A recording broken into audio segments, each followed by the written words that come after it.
Welcome, everyone. I'm just going to wait another 30 seconds or so to allow a few more people to join, and then we will get started.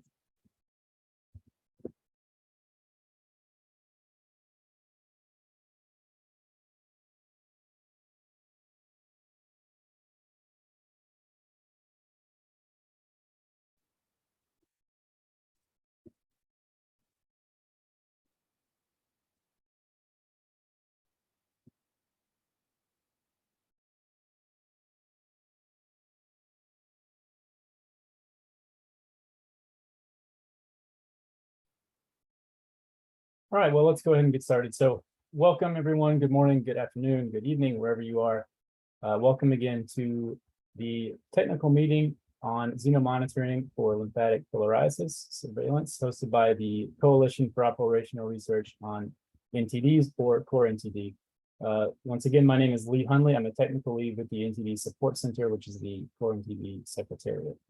So during day 2 of the meeting, you're going to hear 3 more presentations, followed by a brief Q&A period. We will then move into 2 45-minute discussion periods, similar to the discussion we had yesterday, with a brief break in between those. We will be using Jamboards again during those discussions, and I will give another brief tutorial before we begin. A few reminders, same as yesterday. Please keep your microphones muted during the presentations and when you're not speaking during the Q&A and discussion. Cameras should be off during presentations as well. However, we do encourage participants to turn their cameras on for the duration of the discussion portions of the meeting so that we can have a more engaging conversation. And as I mentioned, we will be using Jamboards. We do hope that you put your thoughts and comments into the Jamboard, but we really also want to have a discussion aloud. So please raise your hand and offer your thoughts and comments as well on mic. For the Q&A, we ask that you post your questions in the chat while the presentations are ongoing. The presenters will be encouraged to respond to the questions in the chat window as they're coming in addition to answering some questions aloud during the Q&A. And you can find the chat function located on the toolbar at the bottom of your screen. During the Q&A and discussion sections, you are also encouraged to raise your hand, and the moderator will call on you to ask questions or offer comments aloud. The raise hand button can be found by clicking on the reactions icon on your Zoom toolbar. Finally, if you have any questions or technical issues during the meeting, please feel free to send a comment in the chat directly to myself or to one of the other COR-NTD staff, who you can find listed as co-hosts at the top of your participants panel. With that, I would like to turn it over to our session chair, Dr. Ashwani Kumar, to provide a summary of yesterday's session and discuss our goals and objectives for today. Welcome, Dr. Ashwani. Thank you, Lee, and this is indeed a great pleasure in chairing this meeting on the day 2. And we had a very productive day yesterday with the welcome address by Professor Pat Lemmy. We had 7 presentations, and we had 1 discussion on MX use case. And I'm pleased to inform that we had 72 attendees yesterday attending this meeting, and which is very encouraging and very large number.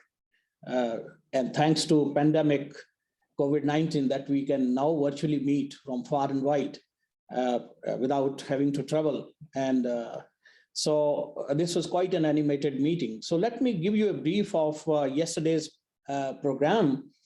We had to start with presentation from Dr. Brady McPherson from Samoa, and he talked about evaluating the molecular xenomonitoring as a tool for lymphatic filariasis surveillance in Samoa in 2018 and 2019.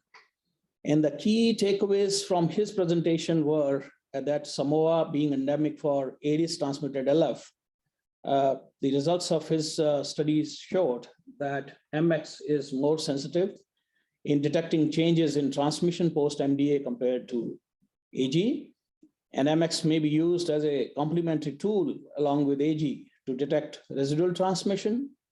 And the third one, final one, assaying all species, vectors and non-vectors of mosquitoes together may provide the ability to assess transmission and changes in the prevalence. This interesting presentation was followed by another good one by Dr. Sami Najanga. He spoke about the baseline assessment of lymphatic filariasis in 2 areas selected for triple drug intervention in coastal Kenya. And he informed us about the role of molecular xenomonitoring. And the key takeaways from his lecture were that the signs were the principal vectors of LF in the 2 study areas. Both MX and AG surveys confirmed the presence of ongoing LF transmission in urban area and not in the rural area. And the MX need to be considered for monitoring and evaluation of program and also during post-MDA surveillance. And this was followed by my presentation, and I presented the results of our study in 2 districts of India. Both were quite distinct in the sense that one had 16 rounds of MDA with DA, and another one was naive, the MDA naive district. And in both the districts, IDA was implemented about 3 years back, and then MND strategy was being implemented, both for CFA, as CFA was being measured, the microfilarity rates were being measured, and also the MX was implemented. And the key points in this presentation were the parasite prevalence in mosquitoes was thrice compared to MF prevalence in humans in both districts, and 50% concordance was noticed in detecting sites with infection, and the molecular xenomonitoring was more sensitive, more than 90% than that of MF, approximately 50% in both the settings after 2 to 3 rounds of IDA, MDA. The presentation 4 was by Dr. Indiveri Gunaratne and Dr. Priyadarshini Samarasinghe from Sri Lanka. And they recommended 3 key points. That is, one is to increase resources, which can improve surveillance, including traps, reagents, and other logistics. And then the alteration in sampling design to improve the geographical coverage, and standardization of PCR methodology across labs to improve the quality. And presentation 5 was by Dr. Zezom de Souza from Togo. And the key message from his presentation were that they could collect large number of Anopheles gambiae, approximately 15,500, and which constituted actually 72.6% of the total collections. And the pool screening of 9,191 Anopheles gambiae in 629 pools revealed that none of them were positive for Bucraria bancrofti. That confirmed that, you know, the status of this particular place, Togo, as LF free. And then this was followed by 6th presentation by Sarah Zodi. She spoke about President's Malaria Initiative in 27 countries, including 22 from Sub-Saharan Africa and from Mekong area in Southeast Asia.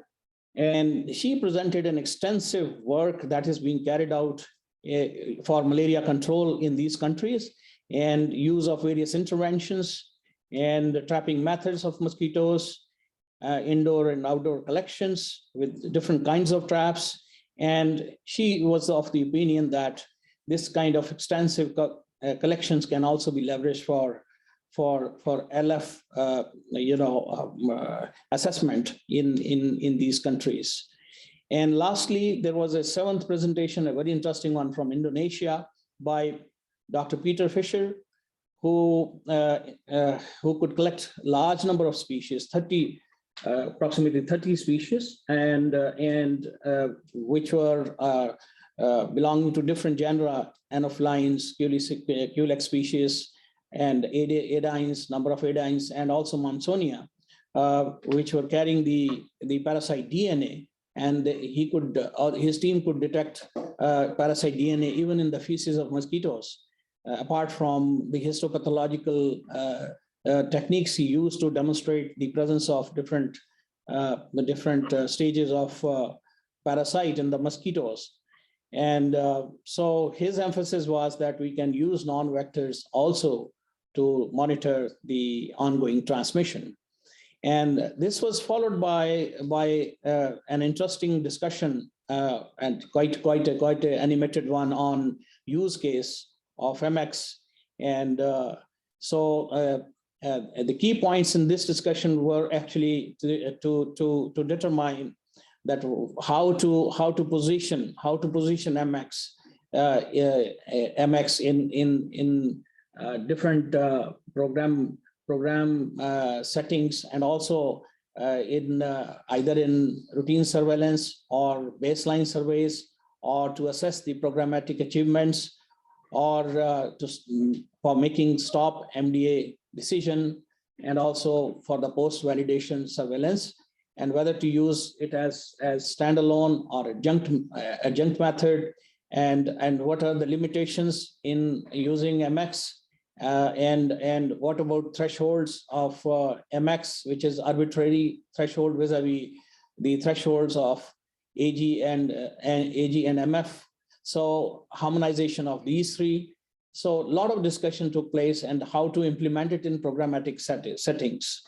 So going forward, today we have three presentations by Professor Mary Cameron from LSTM, Dr. Nils Pilot from USA, and Dr. Mike Reddy from USA. And there will be two discussions, one on methodology and second one on the research priorities. And I welcome all of you to this very interesting day, second day, and hope we have equally fruitful day. And at the end of the day, we reach to some sort of consensus as to how to position MX and what is going to be the way forward after this meeting. Thank you. Over to you, Lee. Great. Thank you, Dr. Ashwani Kumar, for that summary and introduction. So we're going to move right into the presentations now. Our first presenter, as he said, is Dr. Mary Cameron. Dr. Cameron is a professor of medical entomology at the London School of Hygiene and Tropical Medicine, with over 30 years of experience in delivering international level field and laboratory research, focusing on the surveillance and control of a wide range of vector-borne diseases. She is currently principal investigator of Speak India, a consortium conducting operational research to sustain VL elimination in the Indian subcontinent, and is leading a molecular xenomonitoring project to detect Leishmania donovani DNA in sandflies. Welcome, Dr. Cameron. Hi, I'm Mary Cameron, and I'd like to thank the organisers for giving me the opportunity today to talk about a new multiplex tool for detecting the circulation of different DNA and RNA of a variety of pathogens in blood-sucking Diptera. And this tool was developed primarily by Professor Susanna Campino at the London School, with a team of Moitza Kristen, Miguel Mark Carew, and Matt Higgins. So to begin with, a bit of background about why we wanted to develop this tool. And it stemmed from our work in India, looking to see whether or not we could investigate and define endpoints of VL transmission using molecular xenomonitoring, and whether or not this could play a role in the post-elimination surveillance of VL that's undergoing an elimination program at the moment. So to begin with, we had to collect as many phlebotomous argentopes females, that's the vector of VL in India, as possible, to see whether or not we could detect any Leishmania donovani DNA within them. So we wanted to see what would be the best sampling method to collect as many females as possible. And then we wanted to see whether or not we could look at differences in endemicity, and whether or not there was a difference in prevalence rates in areas which had either no VL occurring at that particular time, or whether or not there was ongoing VL transmission, or in areas that had previous transmission but it wasn't occurring at that particular time. And we were comparing the Leishmania donovani prevalence rates in vectors compared with the serosurveillance data that was being collected in the same time and place. Now, for our molecular xenomonitoring study, we recruited 144 households in total, and there were 12 houses in each village. And as I mentioned, it was spanned 3 different transmission strata, and 60 of these households overlapped with the human serum surveillance project that was undertaken at the time. And these houses were scattered over 5 different districts, as you can see in the table on the right. And we were using miniature CDC light traps placed overnight to capture Phlebotomus argentipes bi-monthly in each household. We previously also trialled aspiration methods, but the CDC light traps collected more Phlebotomus argentipes females, so we continued using those. Now, this results table shows you how long it took us to collect our target of 3,750 female phlebotomy sandflies. So it was a huge sampling effort, spanning nearly 2 years. As fieldwork goes, we had our challenges and constraints, we had flooding, we had COVID, but eventually we collected our target number of Phlebotomus argentipes females. But I'd also like to draw your attention to the fact that for every Phlebotomus argentipes female, we also collected about 5 times as many Anopheline female and Culisine female mosquitoes. And I'm going to draw your attention to that later on as well. So we stored all of these specimens over time in our partner's lab, which is the RMRI in Patna, Bihar.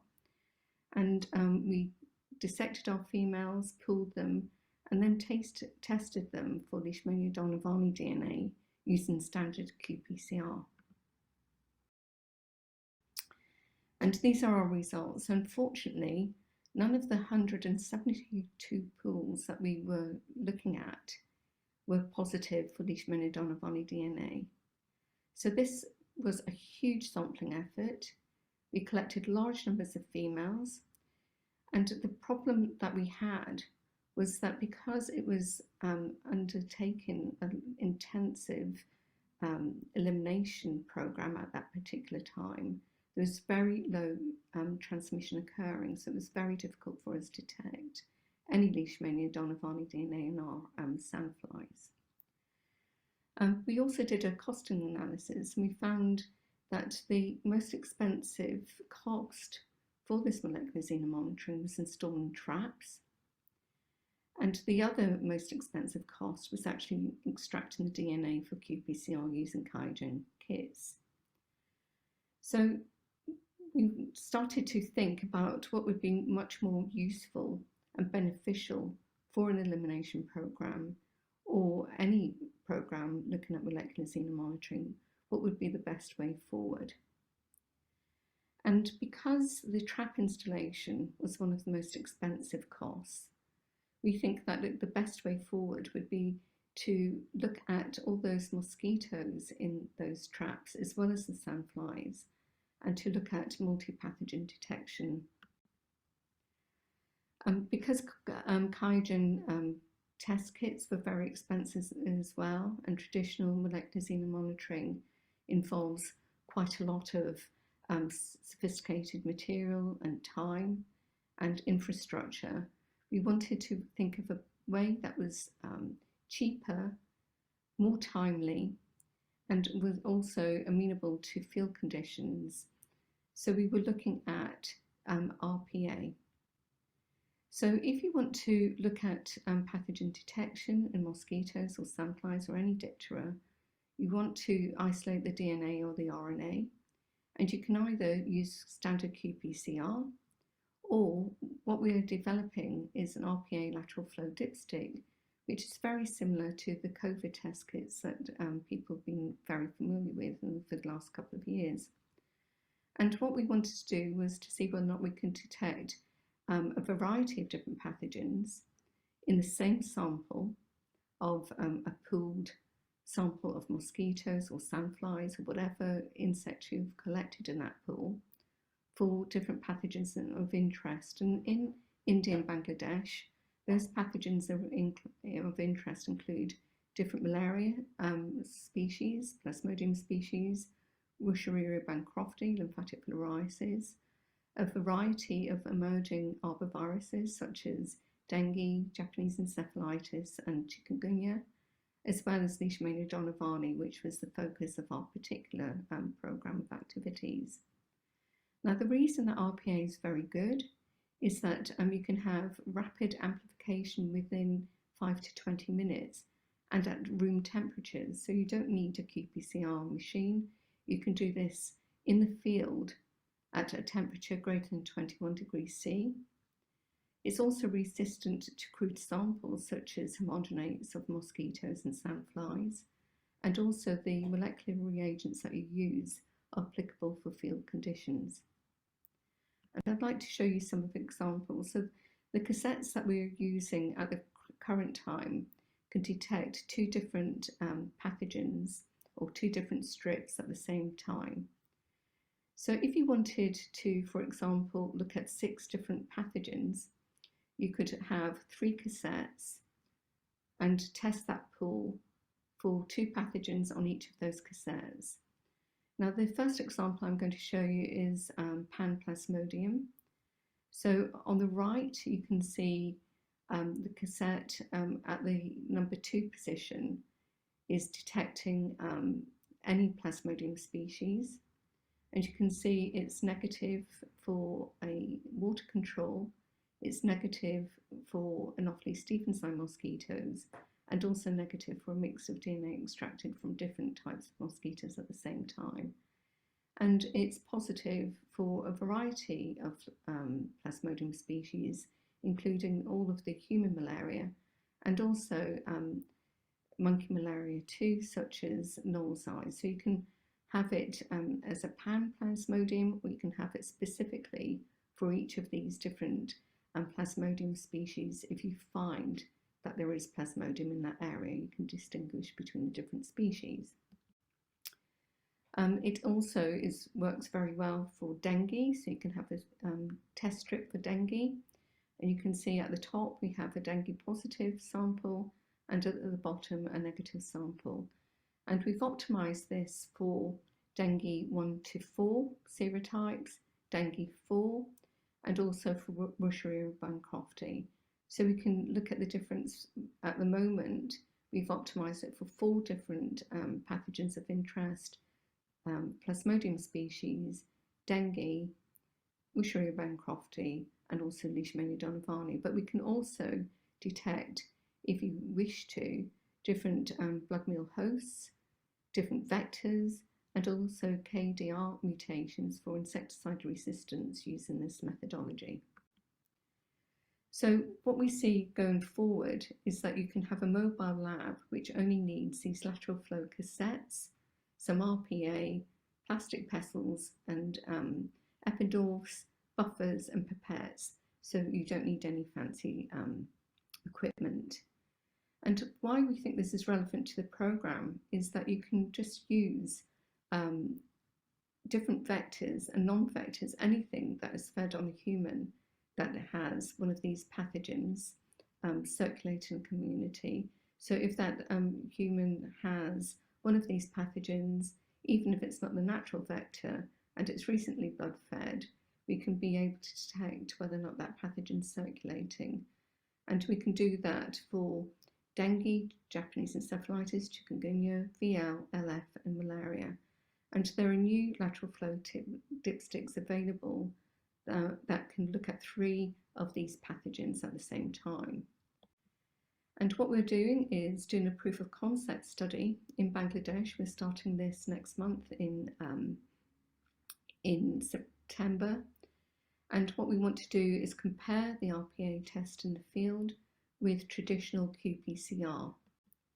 And we're doing these in 4 different areas. One which has predominantly VL and PKDL transmission, one that has dengue, one that has LF, and one that has malaria. And we're setting up traps in the vicinity of 3 different index cases for each of the different diseases in each of the study sites. But we'll be screening all sandflies and all mosquitoes for the 4 different pathogens. So briefly, this is our study design. We're going to do intensive sample collections using a variety of different trapping techniques: CDC light traps, gravid traps, BG sentinel traps, and programmatic aspirators. And we're comparing our prevalence rates using the 2 different techniques, also the timeliness of result reporting, and also the cost. So we see the future of surveillance to be integrated so that it involves the community, they have rapid results, and it can be given to a primary health centre for them to act upon it.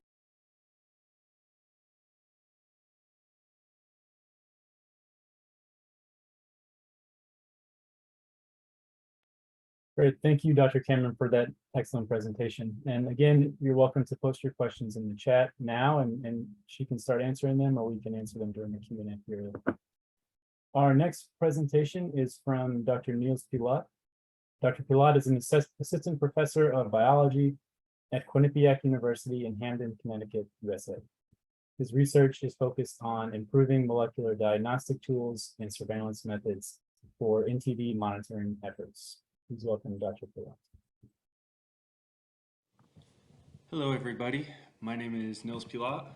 I'm an assistant professor of biology at Quinnipiac University in Hamden, Connecticut. And today I'm going to talk to you about integrated xenomonitoring potential tools and strategies. So why should we integrate our molecular xenomonitoring efforts? So for over a decade at this point, the World Health Organization has really recognized the importance of integrated disease surveillance, and in particular within the neglected tropical disease community.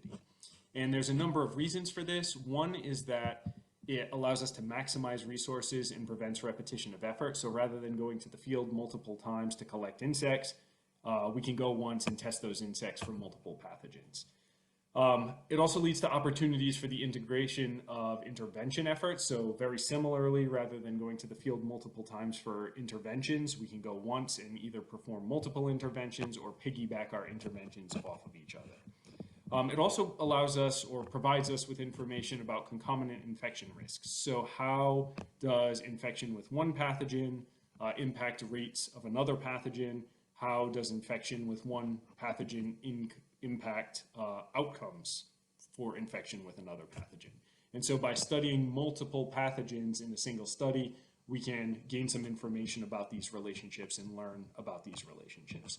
And then additionally, it really allows us to create and strengthen lines of communication between various arms of the public health system, which is obviously important if we want to continue these interventions and continue these integrated efforts moving forward.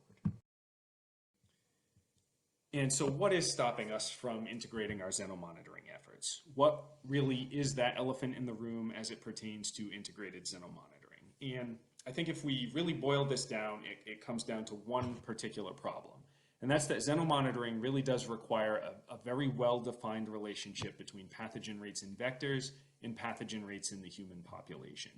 And this is a problem that I think was really expertly laid out by the Lisa Reimer lab in a 2021 paper in Clinical Infectious Diseases. And really in this paper, what she looked at was what's needed for us to be able to use xenomonitoring as a method for characterizing community burden of lymphatic filariasis. What are the gaps that currently exist that would allow us to take xenomonitoring to the next level in terms of its ability to be used for these purposes? And really what it comes down to is a lack of standardization of studies, which have prevented us from being able to correlate that insect data with the corresponding human data in the population under study.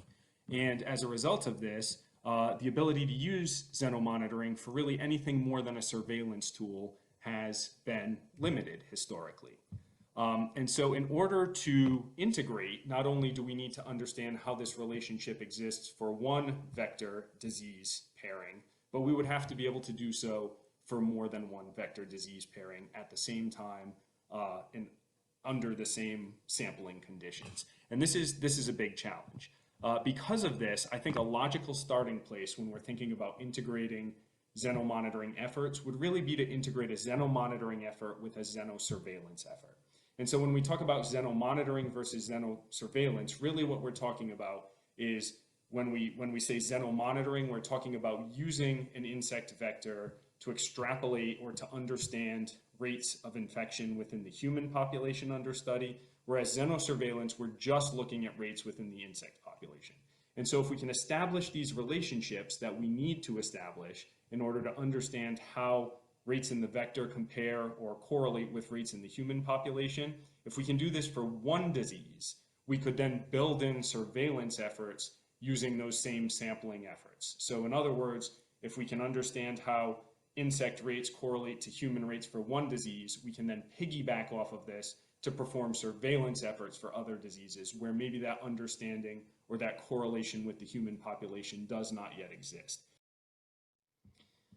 And so what opportunities are out there? What opportunities exist? How can we maximize our return on investment for a given xenomonitoring study?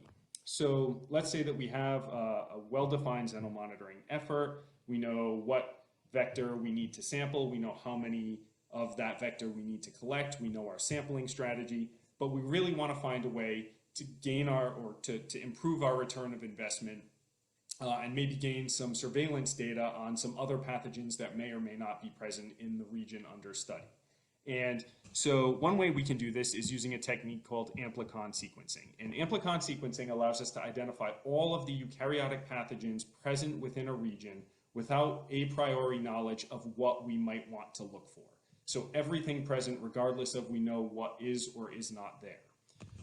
And to do this, what we'll do is we would amplify a conserved region within those pathogens. And so typically when looking at eukaryotic pathogens, this would be the 18S ribosomal sequence. This is a sequence found in all eukaryotes, but that is highly divergent, allowing us to amplify and then determine which species that amplicon came from based on its sequence data. And so we would amplify from all of our mosquito pools or all of our vector pools, depending on what we're looking at, and we could then sequence all of those amplicons in a single reaction and then demultiplex, allowing us to determine which original pool contained which pathogen from our sum data that came from the sequencing reaction. And this is a very, very powerful strategy because, again, what it allows us to do is get a snapshot of everything present in a region or all of the eukaryotic pathogens present within a region, regardless of whether or not we know what might be there prior to beginning the study. And so here we're looking at some example data from a very small proof of concept study that was performed by members of my lab using amplicon sequencing on banked DNA from mosquito pools originating from Tanzania.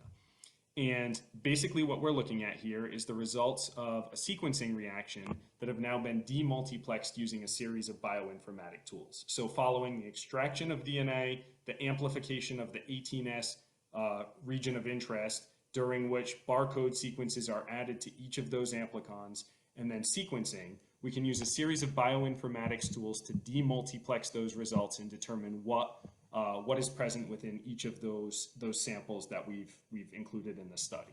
And so in order to do this, we'll use programs such as Chime. There are others available, but basically what we're doing is we're demultiplexing our reads and we're assigning those reads within each demultiplexed sample to operational taxonomic units. So we can take reads which are nearly identical, sort of bin them together, form a consensus sequence, and then compare this sequence to a database of known sequences in order to determine what that sequence came from. And so here what we're seeing are the results of one of these demultiplexed sequencing reactions, and we can see that we have a number of pathogens that we were able to identify. This included W. bancrofti. We also saw some apicomplexus species, likely malaria, and some trypanosomes as well. So again, a very rudimentary, basic proof of concept study, but this is just to give an idea of what the data would look like as a result of one of these studies, and also sort of what this allows for, right? We do not need to have knowledge of what may or may not be present in the region under study, and regardless, we'll find a snapshot or we'll get a snapshot of what pathogens are present as a result of a study using this technique. And so I think another place with considerable opportunities is the idea of using cross-vector monitoring approaches. And so cross-vector monitoring is the idea that we can look within a given species of insect for pathogens which are not vectored by that insect.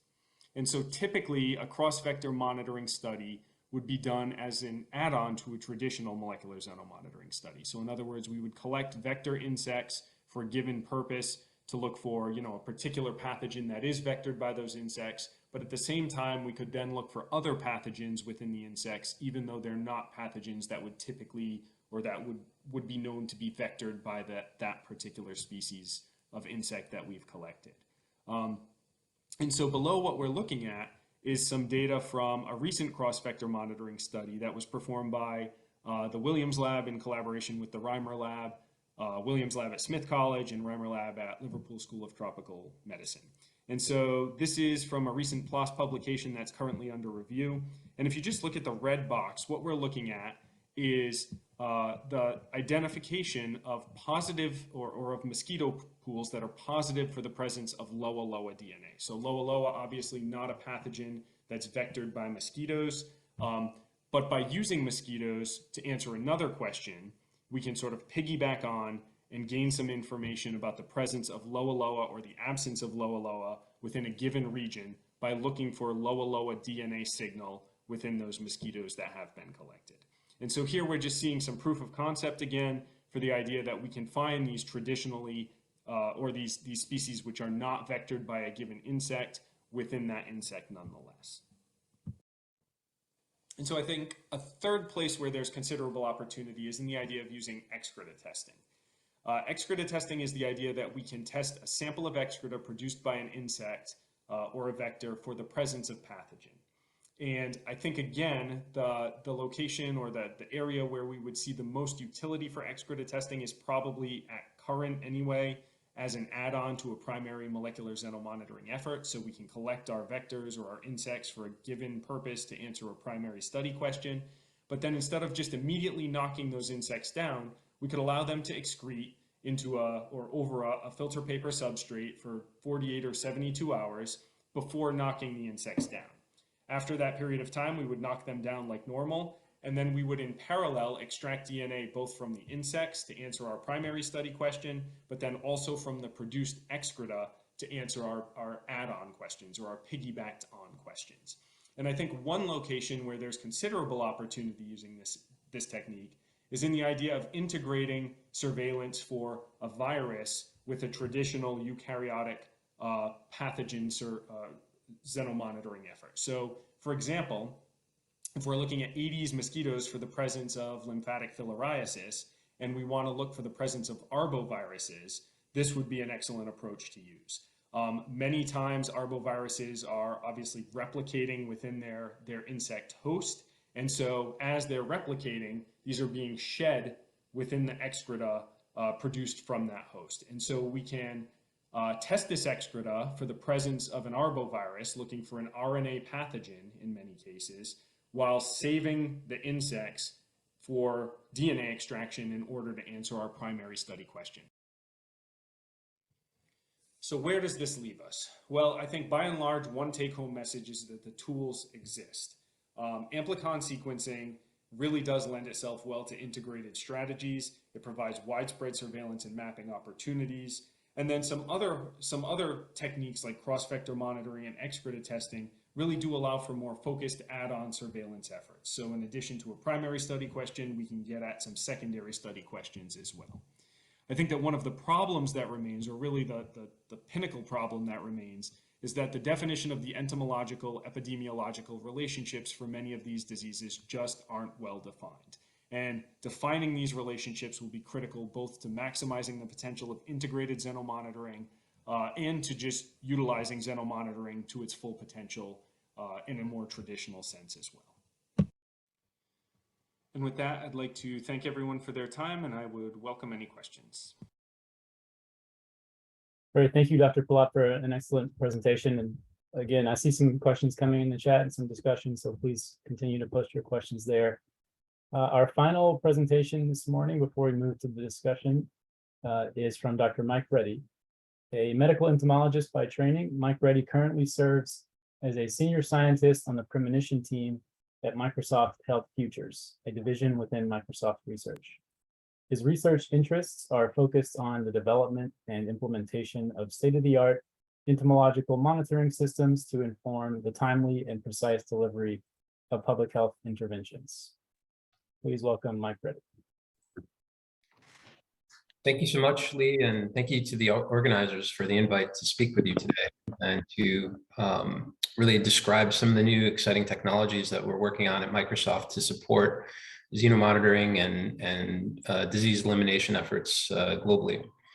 Some of the technologies I'm describing today will be actually deployed in short order in Nepal in cooperation with partners there to look at lymphatic filariasis hotspots. And so most of my talk today will actually be focusing on the core technologies that are at work, but did want to put out there that these are technologies that are rapidly going to the field for field testing and evaluation. So next, please. So I'd like to start with the goal, and this is a rather auspicious goal, to build a global sensor network that allows us to continuously monitor the biome. And why would we want to do that? Really, the biome is what surrounds us. It's what influences human health. If you're looking at it from a military perspective, force protection and food security issues as well. So really having real-time information about what's happening in the biome really is critical for policy directions, as well as making decisions about where and when to implement disease monitoring and surveillance efforts, as well as when to stop those surveillance efforts. So really, we're focusing on providing real-time data about the viruses, microbes, and arthropods that really comprise most terrestrial biodiversity that have most impact on human health. Next, please. So we're building a set of core competencies in technologies around the ability to digitally sense arthropods in the environment, which allows us to autonomously identify or observe and in certain cases selectively capture key biothreats that are in the environment. And that could be a mosquito vector, a sandfly vector, any flying dipteran. We are now building the technologies to be able to do autonomous sensing in the environment. And then to take those specimens and create a prioritization of that sample collection, which allows us to streamline those downstream analyses. And the reason why we do this is because while it's important to collect as many samples out there, it's impractical to test every sample. And I'll talk a little bit about the downstream metagenomics capabilities that we're working on that would receive the input of the arthropods that are collected through our robotic platforms. Next, please. So for our technology, it really starts with a sensor. And Vanessa, if you could press play on the video, I'll just do a fly through of what, and it's at the bottom of the slide. Sorry, Mike, I think this is without video. Without video. Oh, okay. Yeah. Well, then, sorry about that. I will describe then what you would see if this was a video. Essentially, what we've created is a sensor that is made up of high performance optics, basically two mirrors, but between and a photodiode and a photoreceptor on either end of those mirrors, creating what is effectively an infrared beam of light. What happens is that through a series of lure modalities, which you cannot see here, but I'll explain on the platform in the next slide. We lure the mosquitoes using CO2 as a long distance attractant, bringing the mosquito close to the sensor, and then with a heat pad on the other side of the sensor, creating a short distance lure. Mosquitoes are induced to fly through this IR beam, creating a drop in voltage, which then is recorded on board the device.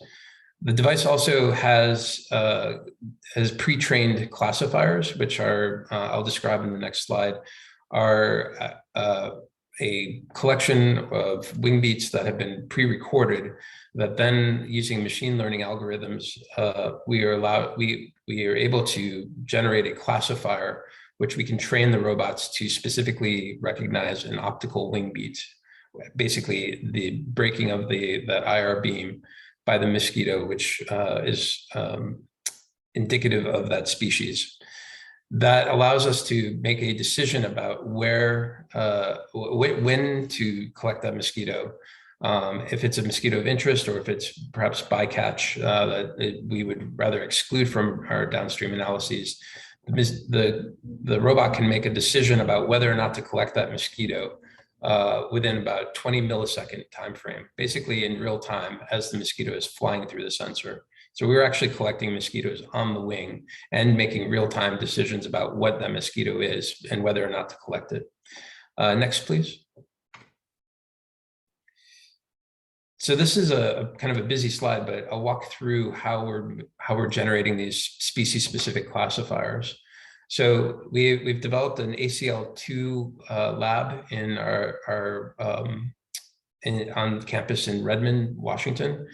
And within this lab, we can do full control of environmental conditions, including solar cycles, temperature, humidity, basically trying to replicate the field so that we can interrogate our trap designs and collect the appropriate wing beat data in order to generate the classifier. So starting in the upper left-hand corner of the screen, you see basically a dashboard of what's happening in the lab at any given time. And this is all recorded and stored in our data lake for experimental purposes. We receive wild type or colony mosquitoes, moving down to the lower left-hand corner, into the lab. We rear them through adulthood. And then if I can point you to the upper right-hand corner of the slide, we've set up a sensor outside of the platform by which we can move mosquitoes through, basically by poking them and moving them through the sensor, collecting wing beats.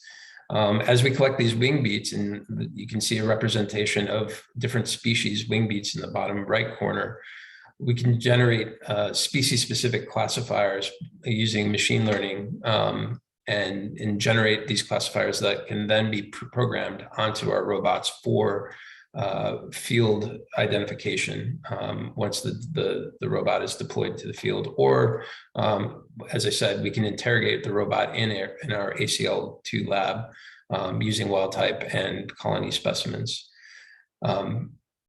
Next, please.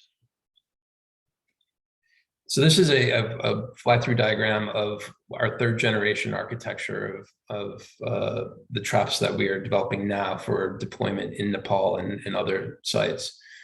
I'll just walk through some of the characteristics. We have the sensors, which are, after many iterations and development, are now 100x more sensitive to the detection of these wing beats, as well as allowing for superb noise rejection in the environment.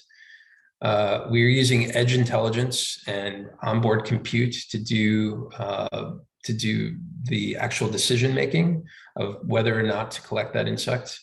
And then we can using that information, we can do selective specimen capture, which then pulls a mosquito using a fan into a receptacle in the bottom of the device. This allows for the ability to collect large numbers of specimens that lead to downstream analyses, including pathogen detection, characterization, and genomics workflow. Next slide, please.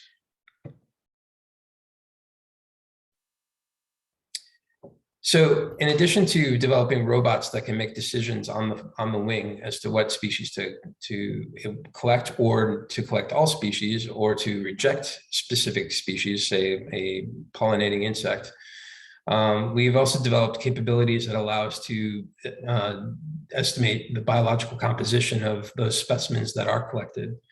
And this really is using a metagenomics approach to detect known, unknown, and novel species that may be visiting our devices. Next slide, please.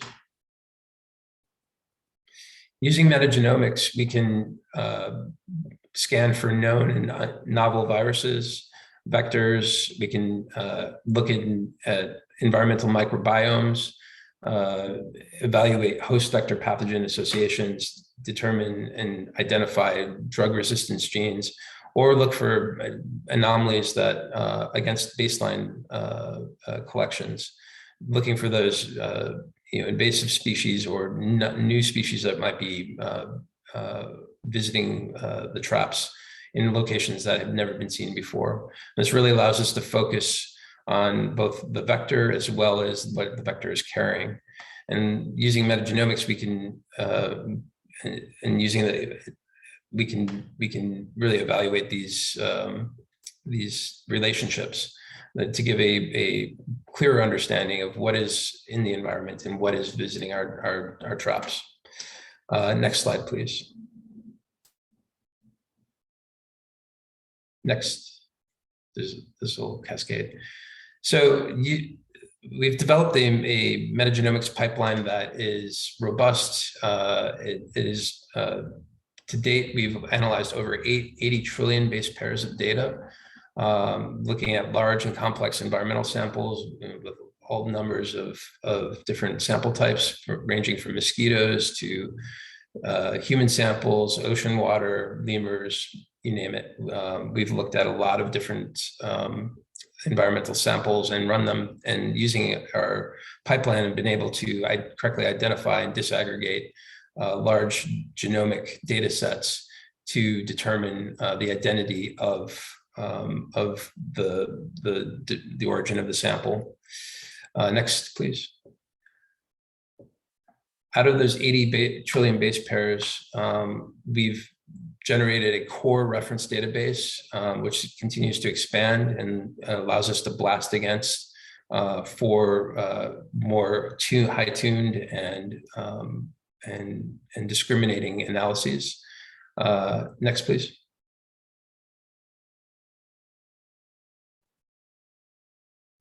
There was one more piece there. There we go. Yeah. And as a good example, we've taken the publicly available AG1000 data set, and out of over 100 billion read data set, we were able to extract information leading to the identification of a bovine parvovirus, full genome that was extracted out of a blood-fed mosquito that had fed on a bovine source host. So really, this speaks to the power of the metagenomic analysis to really take large, complex data sets and disaggregate them in a way that allows for insights to be generated that are relevant to any number of surveillance goals. Next slide.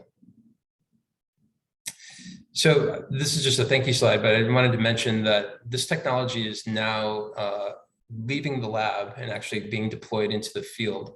We are working with partners, as I mentioned, in Nepal. It's nice to see some of their names here in the audience, where we will be putting devices in 3 different sites across the country, known hotspots, and we'll be surveilling for lymphatic filariasis vectors, as well as other insects that come to the trap. We'll be able to analyze those using both the trap itself to detect and monitor those populations, but also to collect for molecular analysis and detection of filaria. I think that is the last slide. Yes, that's it. Thank you very much for the opportunity to speak. Great, thank you very much, Dr. Reddy, for that great presentation. So we're now going to move into a 10-minute Q&A period. I already see a hand raised, that's great. I'm going to ask the three speakers to turn your cameras on so we can spotlight your video. And then this Q&A is going to be facilitated by Dr. Hoti and Dr. Krishnamurti with the Vector Control Research Center team. So I'd ask them to turn their cameras on as well. And then we can get started with the Q&A. Peter. Yes. Yeah. There's a question from Dr. Peter. Yes, yeah, thank you very much. Very nice talks. But I think what is really important is to differentiate what is technically possible and what can be used for decision making for an LF elimination program or for surveillance. So I think there's a big difference between these things. But I have a question for all three of you. And my point is, if we are basically testing any blood-sucking insect for any pathogen, we are opening a huge can of worms. Just imagine, we don't know what these insects are feeding on. And now we have, there are so many lizard malaria species and bird malaria species. And although the databases are very good, they are not perfect. There are so many species still out to be discovered that we are, and all the viruses, basically, if you have, and phages and whatever we see. So my question is here really, is there something that, realistic to use this, or I think it's probably better to focus on a few species, pathogen species, and a few, groups of vectors or non-vectors, because otherwise we are basically opening the can of worms of the entire genetic code of all living organisms, because that's what you're basically doing if you test for so many different species. Dr. Mary? Yeah, it's a good question, Peter. I think the point of need test that we're currently developing, and it hasn't been validated yet, is primarily just to see whether or not the pathogen is in circulation in the environment, and then for follow-up tests to be done if there is a threat and a risk that people are exposed to the pathogen. So we're not making any sort of inferences regarding transmission, risk thresholds or anything like that. And also that the probes that we use are specific for a human pathogen. So they won't be cross-reacting with other non-human pathogens in the area. We're developing it for 6 known human pathogens. So I think that, you can make it very specific just for the human pathogens. In fact, when we were developing our qPCR for Leishmania donovani, where molecular xenomonitoring is far less advanced as it is for lymphatic filariasis, although I said we use traditional qPCR, we looked at 10 different protocols for qPCR for Leishmania donovani, because some of them were cross-reacting with not just, say, lizard leishmania, for example, but also sort of commensals of sandflies. And it's very important, that the DNA that you're detecting is actually the human pathogen DNA, and that's the point that you're making, than other potential pathogens that are in the environment that aren't pathogenic to humans. So I think it's a really important point, but I think that we have the technology to make sure that it is specific. But these tools need to be used to answer specific questions.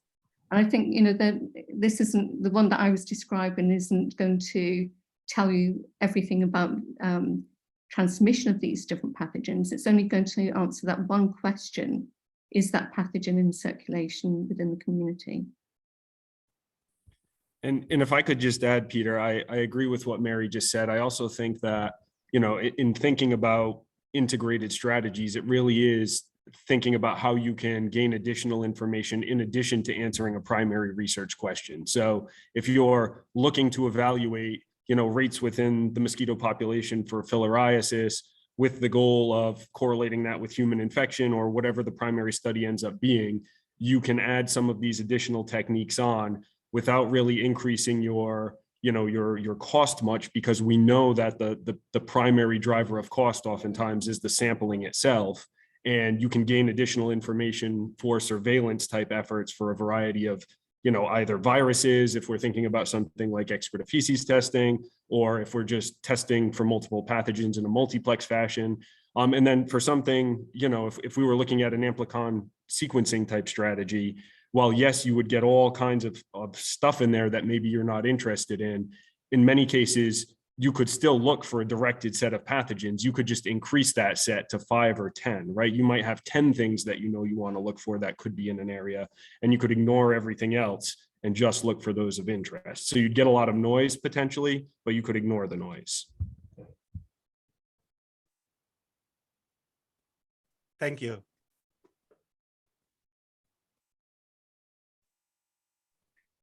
Dr. Reddy?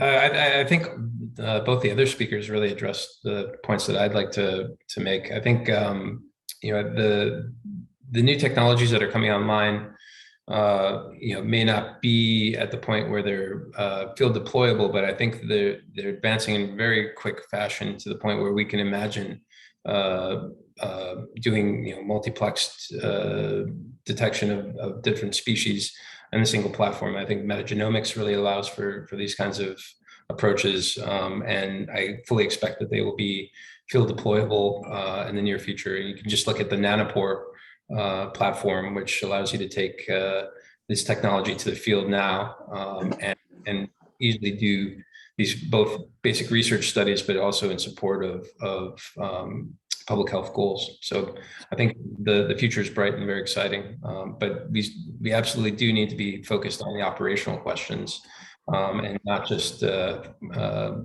know, remain in the basic science space. I think that there's a lot to be offered from the basic science world that informs how we think about public health delivery.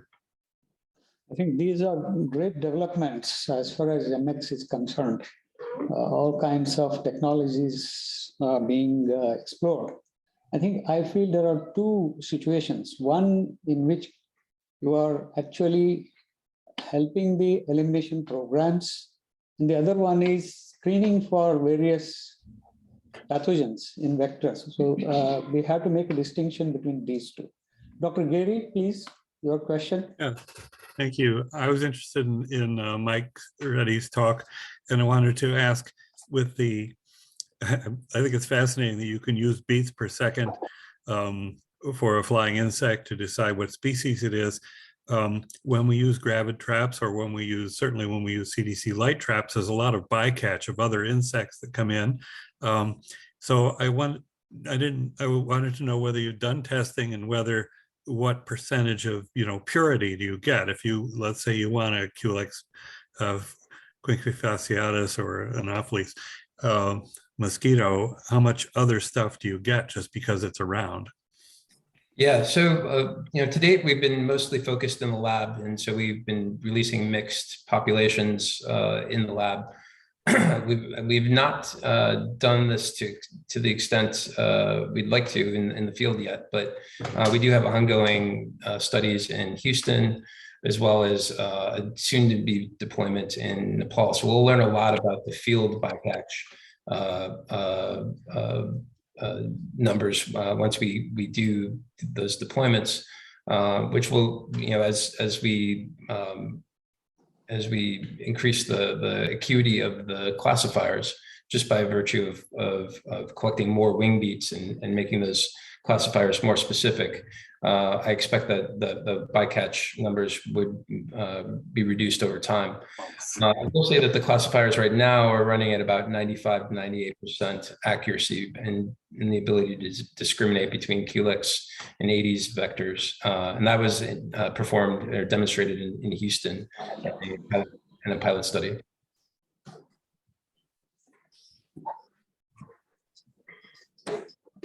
Okay, yes, we have Warwick Grant. Yeah, I also had a question for Mike, I guess. One of the, I accept that at the moment, perhaps metagenomics is more of a research tool than something that might be realistic in a surveillance setting. But cost is going to be a significant issue, surely, because if DNA extraction costs for DNA that you're only going to use for LAMP or even qPCR is a major cost driver, then the quality of DNA and the quantity of DNA that you need for a nanopore run, not to mention the cost of the nanopore reagents, is going to push those costs much higher. And so how, I know sequencing costs keep coming down per base pair, but what's your view, I guess, is on how those cost drivers might influence the applicability of this on a broader scale? Yeah, you point out a really important point. In terms of where we are in terms of costs to do sequencing today, I think is probably prohibitive in most settings. But as we see with all technologies, these costs do come down over time. So I think the focus of the question is going to be what determines where those investments are made to use expensive technologies like nanopore and other sequencing, Illumina and whatnot. I think at this time it's going to be a very focal question that's going to determine where you spend those resources. But just as PCR over time has become more widely adopted in labs and even in low resource settings, I fully expect that sequencing will follow that same pattern and may even come down faster than what we saw with PCR reagents. So it's a hard question, and I think it's something that we'll struggle with for a while in terms of getting these technologies into the field. But I think the future is bright, and I think that there's opportunities to leverage, as Niels pointed out and Mary pointed out as well. The opportunity to multiplex these technologies against multiple vectors, multiple diseases. That's where you start to see some of these cost efficiencies show themselves. So I think we're just at the advent of a lot of these technologies hitting the field, and it'll take time for them to percolate through the various research settings, and public health delivery settings. But I fully expect that they'll be a part of the solution. Speakers for wonderful presentations. Over to Lee. Great, thank you. And Peter, I see your hand. Sorry, we're going to have to move on for the sake of time, but please, you're welcome to put your comment or question into the chat. So thank you to all the speakers and for the questions from participants. We're going to move now to the first of our two discussions for today on methodology. So before we do that, we're going to be using Jamboard again. I'm going to do another very brief tutorial of Jamboard. If I can share my screen. Well, I'm having some screen sharing difficulties at the moment, so I will just walk you through that. You're going to be getting a link for the Jamboard. So as yesterday, at the top of your screen, you can use the left and right arrows to change the slide. So there are going to be a few slides that we work through on the Jamboard. And then the best way to put in your comments is to use the sticky note feature. So on the left hand of the Jamboard, there's a small white square with lines. That's the sticky note feature. If you click that, a box will pop up, and you can add your comments on a sticky note. So with that, I'm going to hand it over to Dr. Sami Njinga, as he was one of our presenters yesterday. Just to quickly reintroduce Dr. Njinga. He is a senior principal research scientist at the Kenya Medical Research Institute.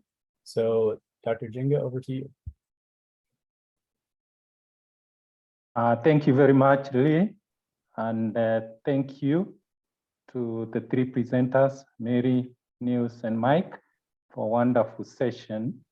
My role now is to moderate our next session, a discussion session, and the job ahead of us is to put our thoughts together from the experts in the meeting and the presentations we have had so far, and think through the methodology, defining the methodology for molecular xenomonitoring. I was given a task of coming up with a few questions that might help in the discussion. So we put them together in the Jamboard. And this means that these questions might not be exhaustive. For this session, I would also pray that if you have any important questions that you want us to think through, kindly share. But one of the questions we have, if we can go to the Jamboard now, is asking what exactly are we trying to measure? So what do we want to measure?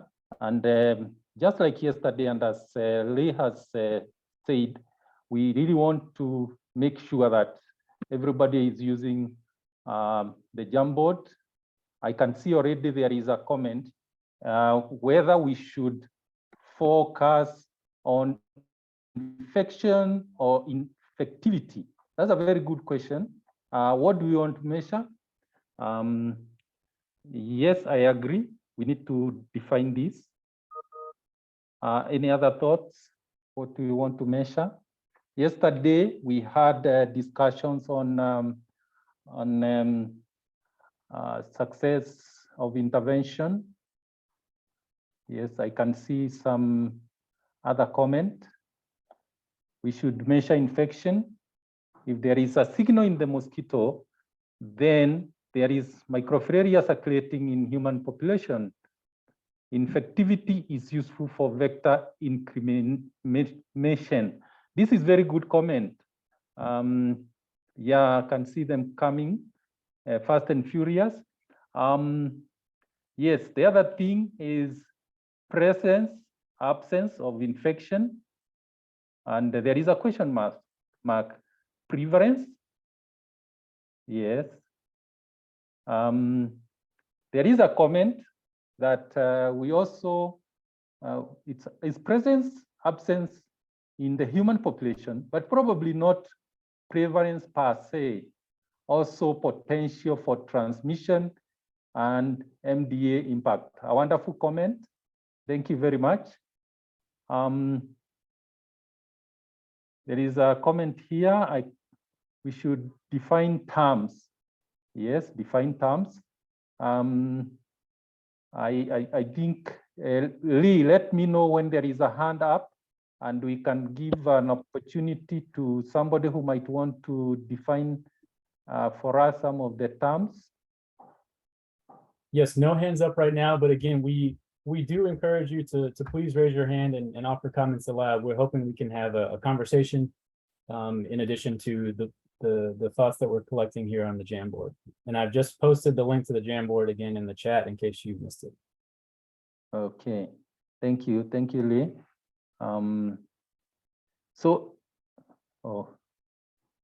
Sorry, is it me?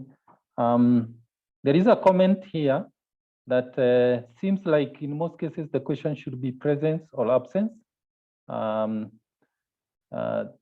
So I hope this means presence, absence of infection or transmission. Depends on the goal is another comment. It depends on the goal of the program.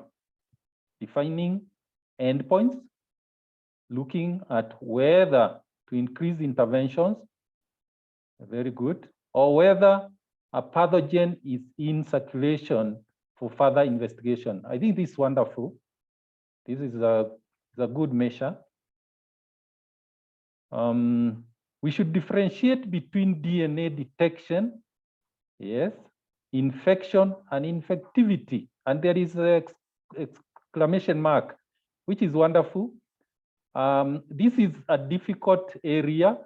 And I think I would call somebody to try and tell us a little bit on how we can differentiate between just DNA circulating infection and infectivity. For me, I find it difficult because always my mind tells me that the presence of a pathogen DNA means that there is a human being who is carrying the pathogen, and that is the most important for programmatic activities. But the thresholds are what we need to look at. I don't know whether Peter Fisher wants to say something during this discussion. I think this was my comment, and I think this is really important. I suspected. Yeah, so this is my comment.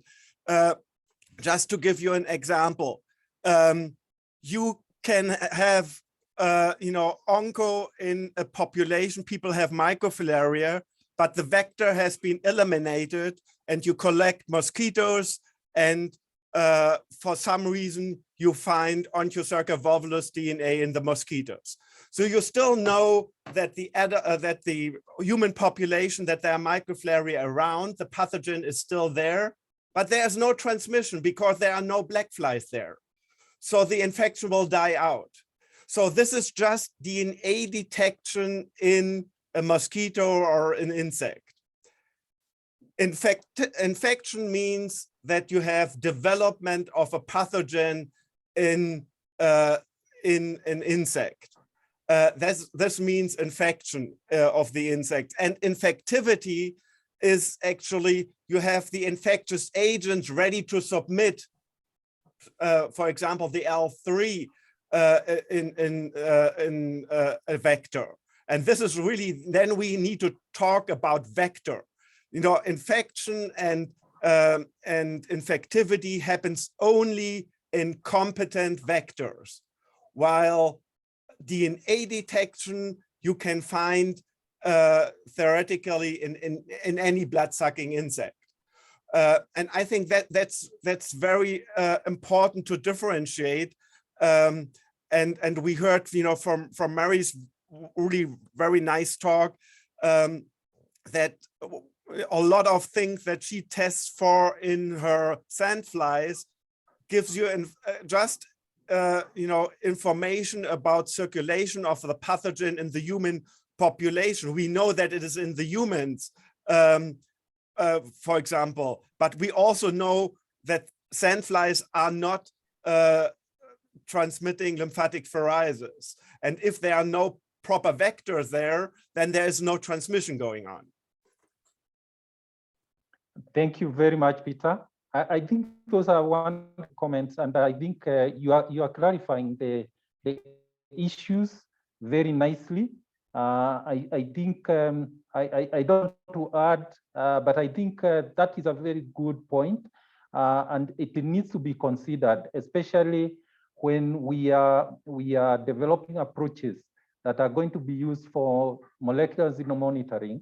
We need to define very clearly what we are aiming for, and the examples you have given are actually very good for this discussion. So I don't know whether it's somebody else who wants to add. I can see many comments, Thank you very much. These are very nice comments. There is a new one which has come. In the instance of pathogens with animal reservoirs, if we detect a pathogen in a vector, we should also need to test vector to understand on what it was feeding. So the host meal.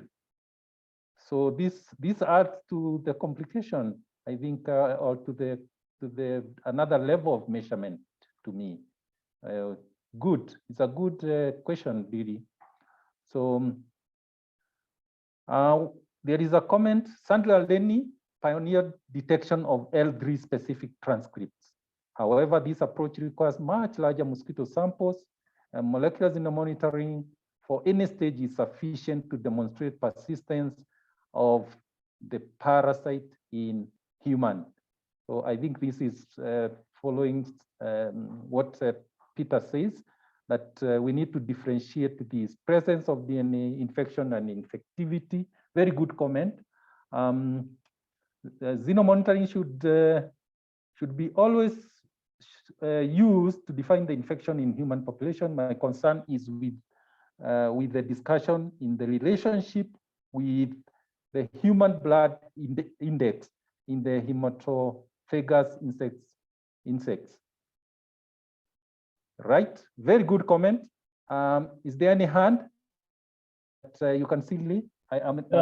No hands. No hands. Okay, okay. I'm focusing on the Jamboard, seeing very many good comments. So colleagues, does the distinction between presence, infection, and infectivity, if there are no efforts to eliminate the vector, does the distinction between, okay, and if there are no efforts to eliminate the vector, I don't know whether the person who's written this can elaborate a little bit.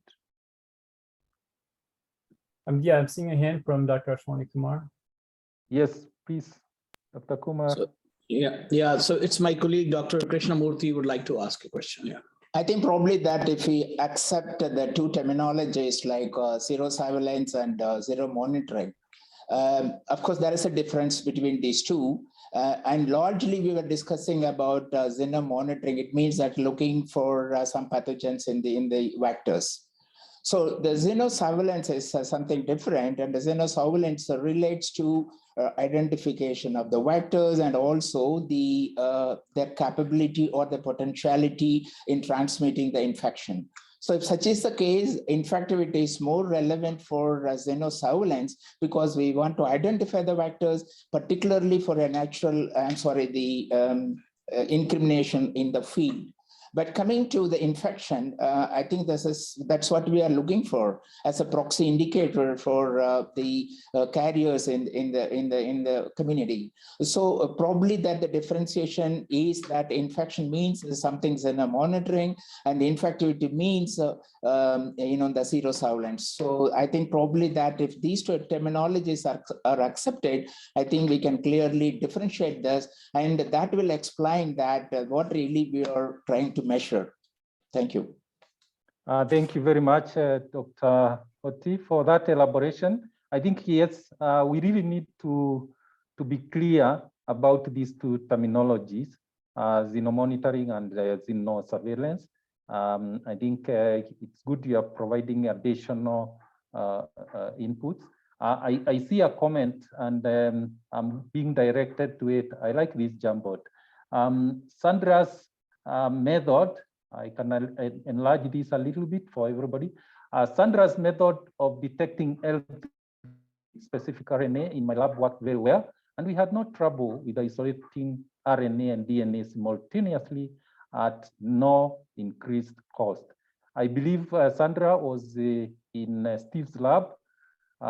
This is a good comment, and I don't know whether Steve or even Niels would want to add a little bit onto this work by Sandra. It's being referred to several times. I welcome Niels or Steve. before we move to the next question? Sure, I can make a quick comment. So Sandra's method allows for detection of both any staged and L3 pathogen simultaneously. So it's a multiplex and it looks at specific RNA transcripts, one that is produced during any stage of development and one that is an L3 specific transcript. And we've actually shown also that the yield of RNA that you recover from just a simple QIAGEN DNA extraction is sufficient to allow for detection, and you get comparable results to the DNA assay for the any stage detection. So just doing a DNA extraction without any particular RNA preservation allows for the use of this assay also, which I know was always a hurdle and a stumbling block with this assay, was that you needed to do, an RNA preservation in the field and then an RNA extraction. That probably is not necessary based on some data we have from some samples in Haiti. Wonderful. Thank you, Niels. Thank you for that explanation. I think this work, I think these are some of the works that we should revisit with a view of what we would want to do with, especially with integration and so forth. Maybe the next session is about research priorities. Probably these are some of the points we should carry forward. I don't know, because of time, do you allow me to move, or there is somebody else with anything that they want us to discuss about what we are trying to measure? But there are several things that we want to measure. I think there are very good notes here. Actually, we can write a whole chapter on what we are trying to measure in molecular xenomonitoring. If you allow me, I'll move to the next frame. And the next question is, what tools or methods should be considered for collection of mosquitoes? And then a follow-up question is, how can the methods be standardized? Just to elaborate a little bit on this question, we have had about several or various methods and tools and approaches that have been used in different studies to collect mosquitoes. And we have seen that some of these mosquito trapping methods that are focused on one species. But when you put it out in the field, you realize that it collects other types of mosquitoes. Today, I had Gary Whale talking about bycatch.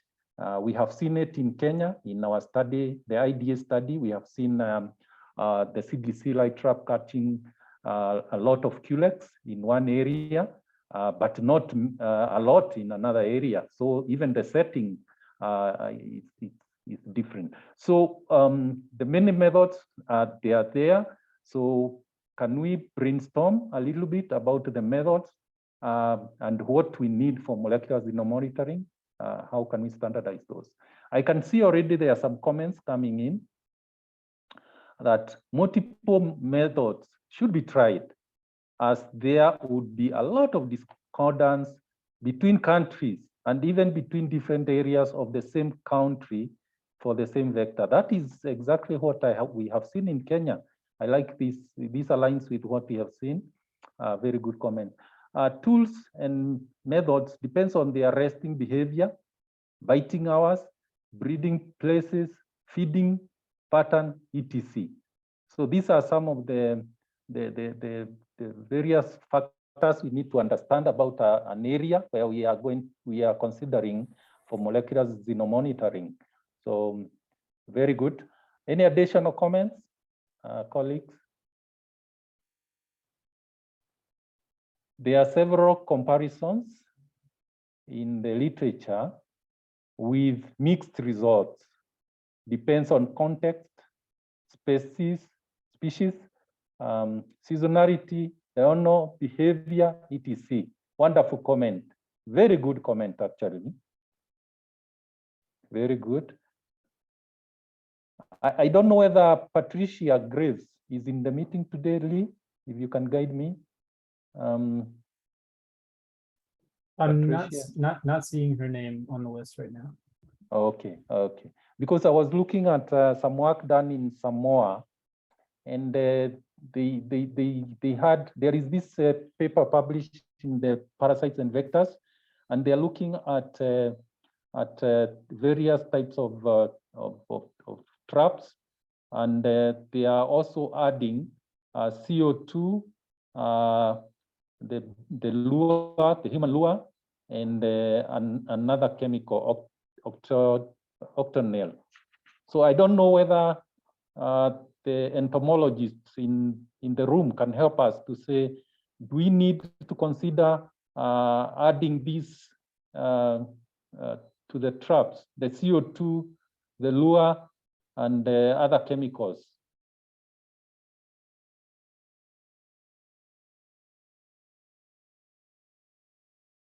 Dr. Hotti's group, what is your experience?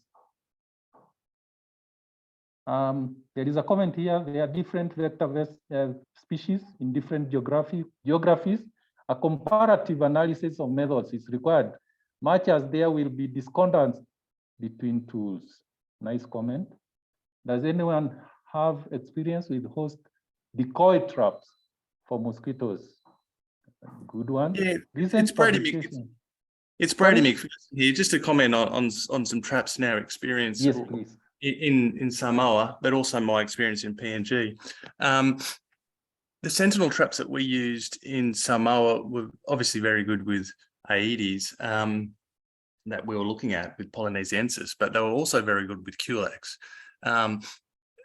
So if you're looking at, not so good at Anopheles. So, and we had the same experience in PNG with the sentinel traps, so catching a lot of Aedes and also Culex. And we even in PNG put sentinel traps at the same households as light traps with CO2, and the sentinel traps often outperformed the light traps for Culex mosquitoes. So that was very interesting. But we definitely have better success when we're looking for Anopheles with CO2, with adding CO2 to the light trap. That's definitely an advantage in my experience. Very good. Thank you. Thank you so much, Randy, for sharing that experience of Samoa and PNG. I think what I'm seeing here, it's we'll get mixed results depending on where we are targeting for the collection. Again, we know that mosquito abundance and any other blood-sucking insects, they are different. They are different in different regions. So I agree with most of the comments here. I don't know whether our colleagues from India, they have some experiences they want to share. Oh yeah. So I'm right now looking at a study which was done in an island, Andaman and Nicobar Islands, which is part of India, but it is closer to Thailand. And there in the group of islands, a comparative study has been done using different kinds of traps. And the target species was actually the Downsomia niveus or Aedes niveus, which is a vector of diurnal form of Wuchereria bancrofti and subperiodic form. And what has been the experience of this group is that the biogen sentinel trap, gravid traps, and human-baited double bed net traps did not yield much mosquitoes, very small numbers, but it was only the man-landing collections which could yield significant number of mosquitoes. And when these mosquitoes were assayed, and they corroborated with the MF infection rates. So it all depends, as has been said there, that in the context, you want to make collections and the species of mosquito that would respond to different kind of traps.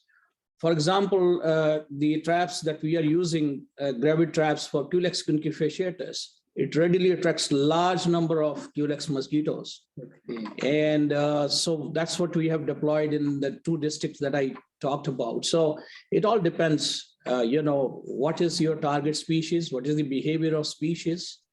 And so you have to really depend on multiple tools, and you have to standardize first that which one is the most suitable for the collection of mosquitoes.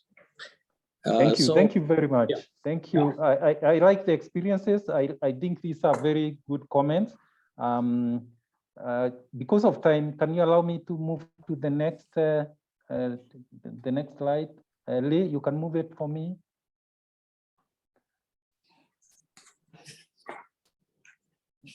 Thank you. The next question is, we know, and we have had severally, that we need the DNA, so the extraction, and after extraction, we need to perform real-time PCR.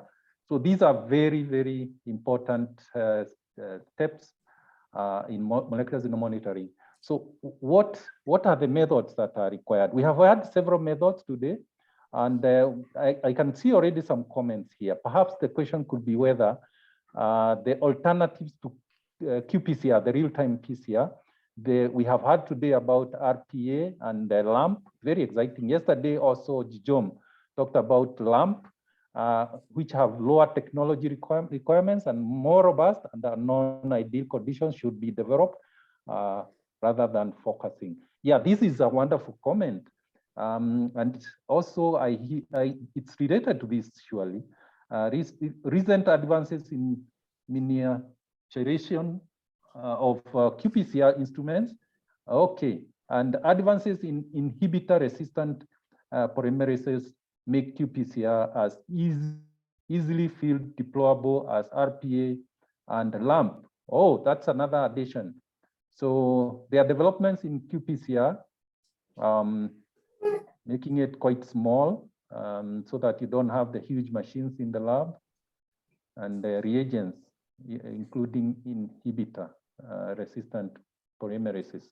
Any other ideas on DNA and real-time PCR? Well, Dr. Sami, this is Dr. Ashwini Kumar Yes. from India.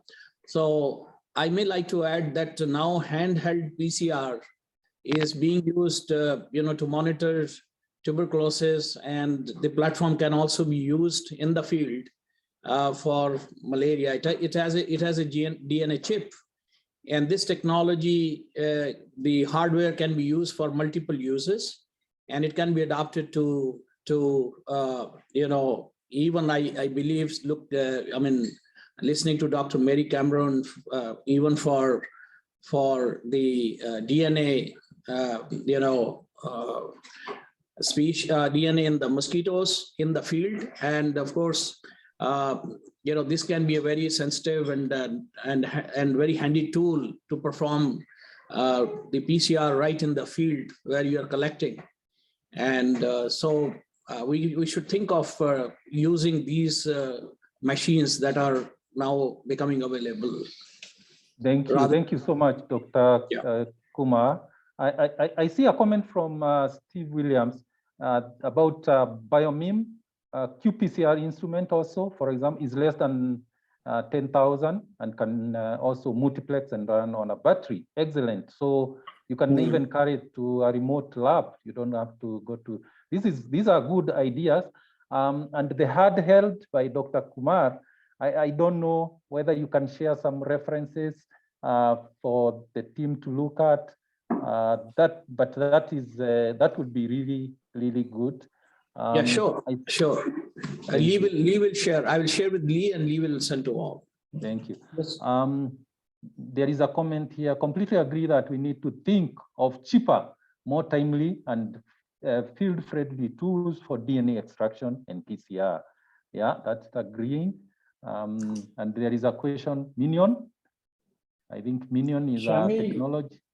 If I may add, just to supplement what Dr. Kumar said, we have one company in India that makes the handheld PCRs, and it is available for $2,500, and it can be formatted to any pathogen. Currently, it is being used on a countrywide scale for diagnosing tuberculosis. And that is one thing. And as Dr. Kumar said, we already have very well standardized DNA extraction method based on TE buffer and bead beating, which is validated in field settings also. Very well. I see excitement about that already. Can you provide a link on that kindly? If you can, yes. That would be great. I mean, we'll send the reprint to you. You can share with everybody. Lee. Thank you. Share with Lee, and then he can share with the team. Very exciting discussions. Can we move to the next frame, please, because of time? Thank you so much for your good comments and being participatory.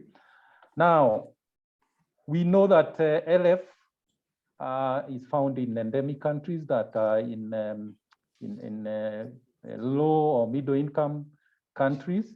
So the question here is, how can the capacity of these laboratories to perform qPCR be strengthened? Any ideas? A few ideas? We are pressed of time. The discussion is becoming very interesting.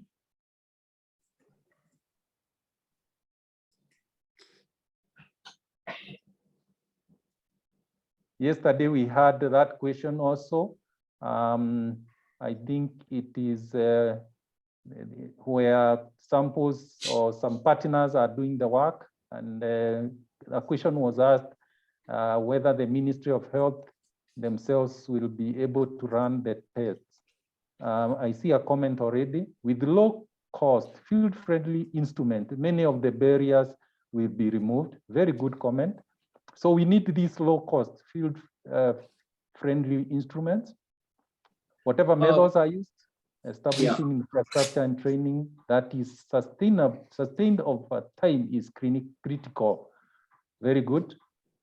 Training and Dr. Sami, if I may be allowed to add, yesterday we talked about, can you hear me, Dr. Sami?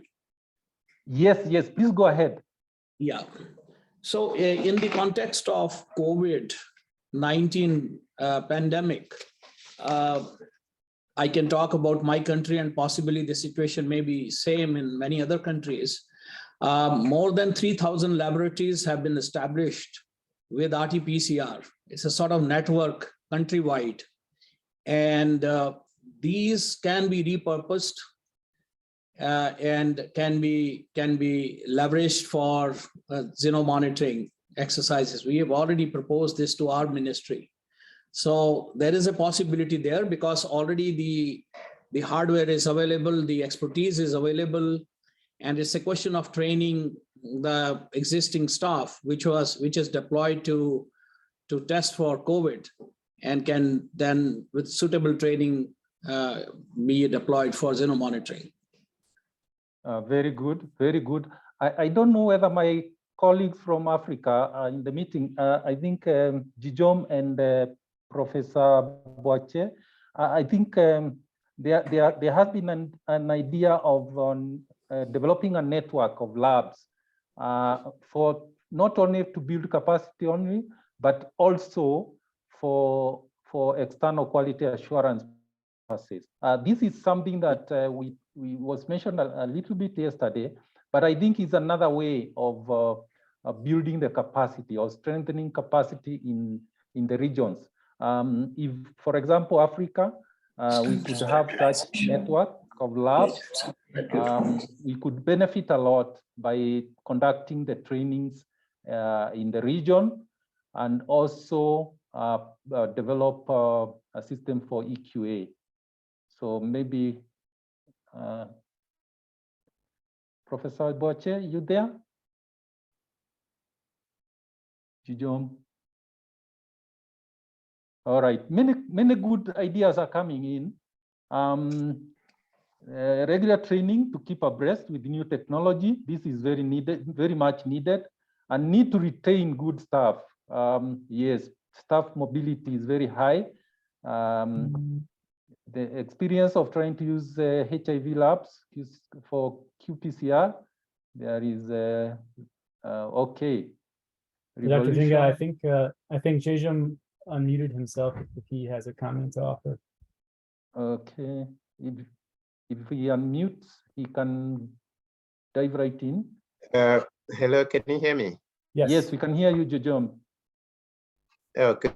Good. My internet seems to be misbehaving the whole day. So yeah, I agree with you, Sammy, about the networks of laboratories, and also Dr. Kumar about the already existing qPCR labs that were established for COVID. I think one of the challenges I would see though is setting up the EQA measures to ensure that the results from different labs are standardized as much as possible. We see that there are different methods, different tools, and what would be important, I mean, in my view, is how best to make sure that regardless of whatever tool is used, the results can be comparable. And also there should be consistency in the use of these tools. For instance, you use one tool today and another tool tomorrow, it starts making comparison a little bit difficult, especially in terms of sample collection and the analysis of data. So in my view, yes, these tools are there. EQA processes needs to be established, but we need a bit more of standardization in order to make these operational. Very well, very well. Many good comments coming in. Because of time, we actually remaining with very few minutes. Allow me to move to the next screen. I can hear somebody. Yes. Just a small comment. What we need to do is to identify low-cost sources of reagents and standardize those reagents for getting, better results of MX, so that all the countries can source from one particular source. That will help in, getting repeatable results. Very well. I agree with you, Dr. Kumar. Yeah.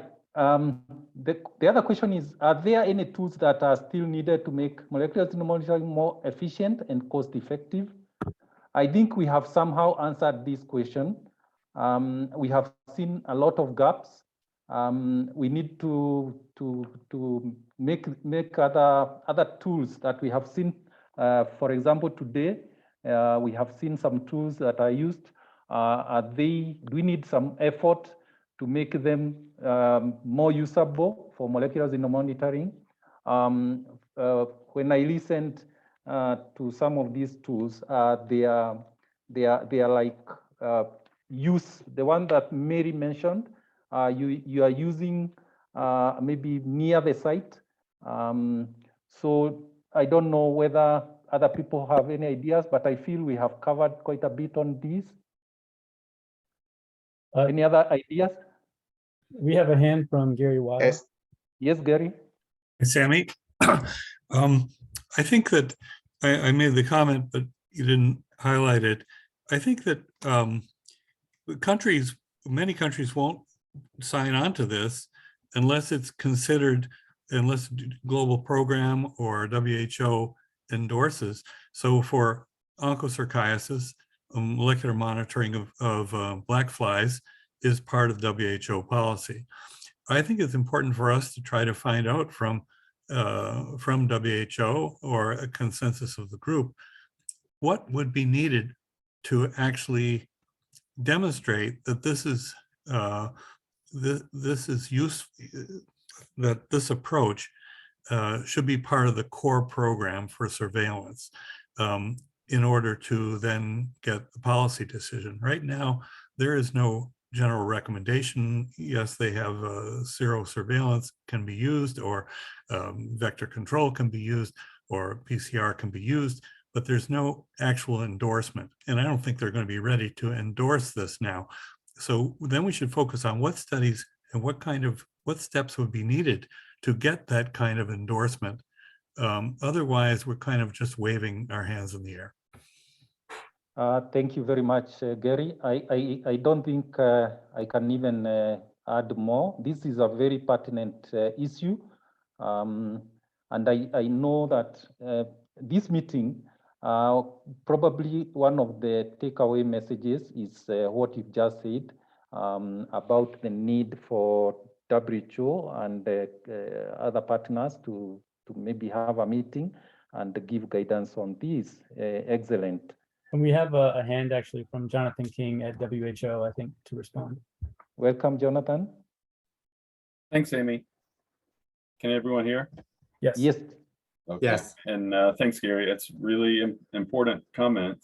While we don't have anything clearly endorsing this, we do have something, as you know, coming in terms of provisional PBS guidance, where xenomonitoring is one of the recommended platforms that we will suggest to countries use in post-validation surveillance. So right now, I don't think we can be more specific than that, but that, in my mind, is very close to an endorsement.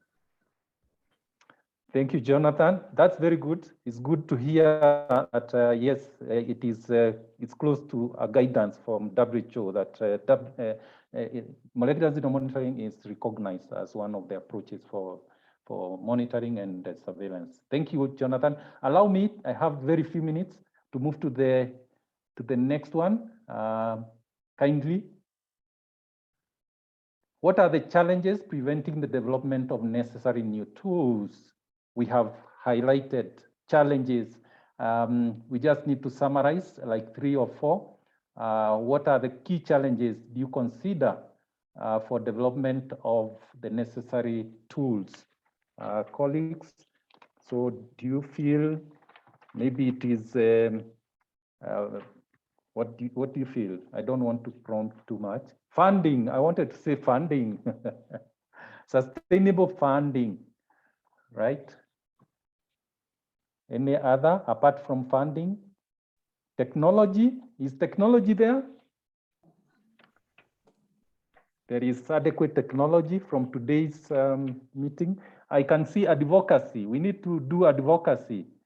We can raise our hands in the air and do some advocacy as well also. There's nothing to do. Utilization. So there is no critical utilization of these technologies.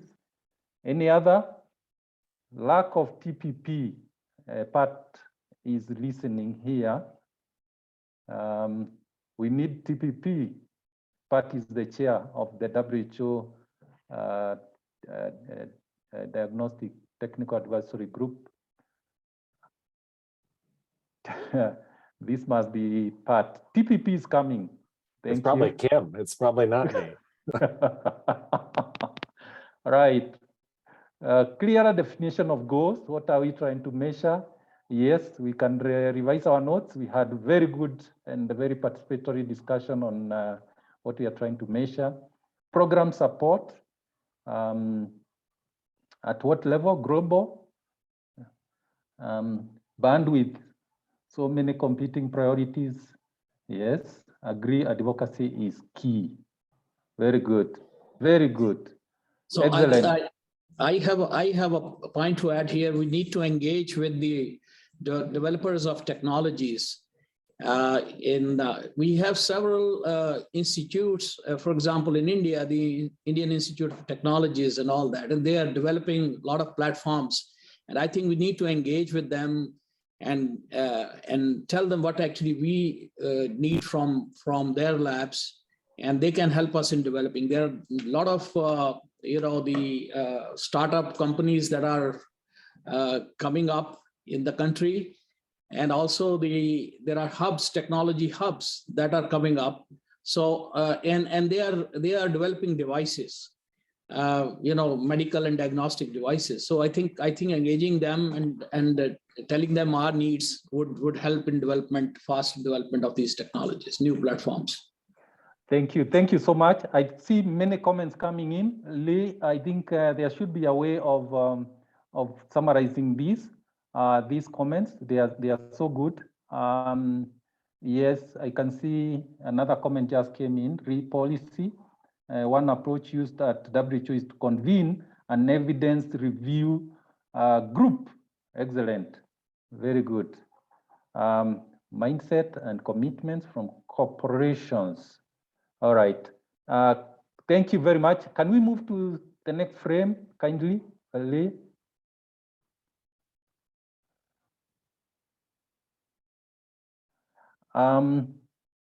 Okay. Do we have any other thoughts on MX methodology? So one is coming. Studies comparing qPCR, LAMP, RPA for sensitivity, specificity, cost, time efficiency, etc. are needed, right? I think my colleague Jojom will be happy for this in the next session. Any other thoughts that anybody might have? Integrate. Yes, integrate. Niels is happy when this is resounding like this. It will be important. Yes, these are overlapping. Compare field-friendly PCR with lab-based PCR. Very good. We hear there are some field-friendly technology, which are even handheld. Needs to be context-specific, not one size fits all. Yes. It will be important to land on one or more particular technologies for WHO to be able to create specific guidance. I agree. We need to select what seems to be feasible. Please define MX, surveillance, monitoring. Do we need MXS, MXM? Okay, good thoughts. These are very good.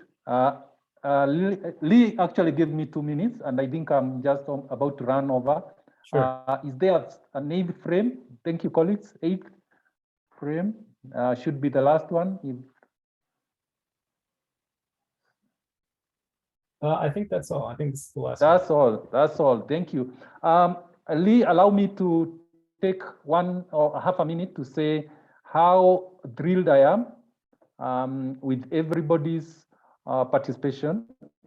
Thank you for sharing your thoughts with us, with everybody. Being participatory is key for such a workshop, especially being virtual. It is difficult for a moderator when people are not responsive or they are not responding. You all responded very well. Thank you very much. I take this back to Lee with a big thank you. Thank you, Lee. Great, and I would echo that thank you to you, Dr. Jinga, for a great discussion and for your moderation, and thanks to everyone for all the comments that you offered. I think this has been really productive. So now I'm going to let everyone have a small break. I'm sure you could use it. So we're going to take a 5-minute break. I really encourage you to come back after this because we have a conversation led by Dr. D'Souza about research priorities and about how to take this to the next step and define what else we need. And we're also going to be talking about the threshold for action and how we can define that. So let's take a 5-minute break, come back at 3 minutes after the hour or 33 minutes after the hour for our colleagues in India. And we will see you in a few minutes.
Okay. Welcome back, everyone. I'm just going to wait another 30 seconds or so as people are coming back in, and then we will get started with the next discussion.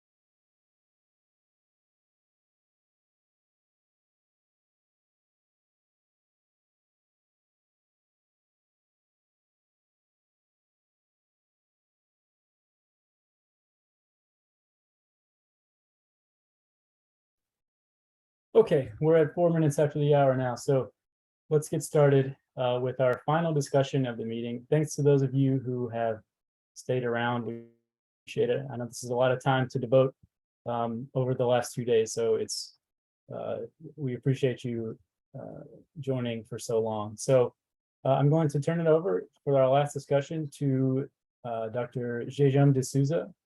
You saw him yesterday. You saw a presentation from him yesterday.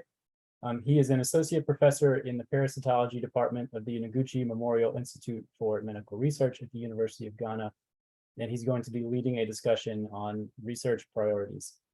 We have another Jamboard for this discussion, which we will share with you momentarily. So I will now turn it over to Dr. D'Souza. Thank you very much. Thank you very much, Lee, and thank you for coming back for this last discussion session for this meeting. The presentations and discussions yesterday and today are currently leading us towards this last session, which is aimed at defining the research priorities. As shown in the different presentations, there have been successes, but there are also challenges. And the question is, how best can we address those challenges in order to improve xenomonitoring for LF going forward? So we have a couple of questions planned as well, and the aim for this session will be to try and, as much as possible, answer these questions to the best of our abilities. I would suggest that we put the comment on the Jamboard as usual, and if you can put your names by the comment, that will also be useful to help in identifying individuals to explain a little bit further if there is any such need. So the first questions we have is on the threshold for interruption of transmissions. And the question is, how do we interpret infection levels in mosquitoes in relation to infection in the population? How do we confirm the thresholds in the mosquitoes? What needs to be done in order for, say, a 1% infection in mosquito corresponds to an X% infection in the population, in the human population, and therefore they need to either stop treatment or continue treatment for a number of years? These are pertinent questions, and I'm looking forward to hearing from you. Also, feel free to raise your hands and talk directly to address any of these questions. So the Jamboard is open.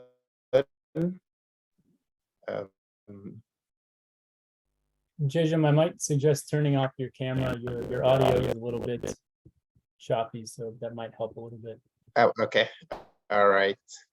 Apologies. I'm currently in Zambia, and my internet today is just not working too well. So I hope you can still hear me well. So the first questions: what are the thresholds for interruption of transmission? how do we interpret infection levels in mosquitoes in relation to infection in the human population? And how do we confirm the thresholds in mosquitoes? What needs to be done? What kind of studies do we have to undertake in order to address these questions?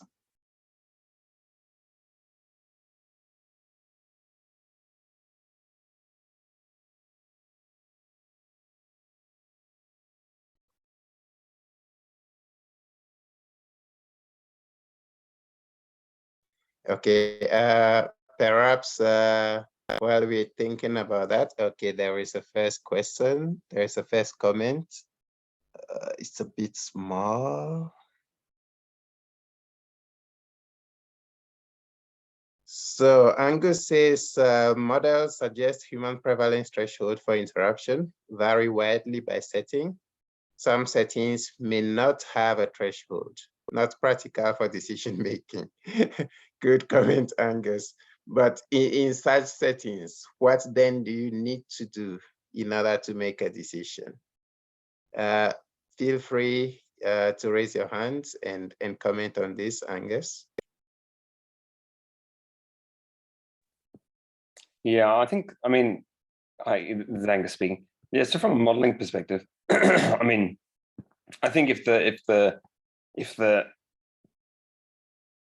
transmission interruption threshold is going to be different by setting and you don't know what it is for your setting, then trying to reduce, just picking a threshold for everywhere and trying to reduce it just down to that prevalence isn't, I don't think that we should expect it to eliminate transmission in every setting, right?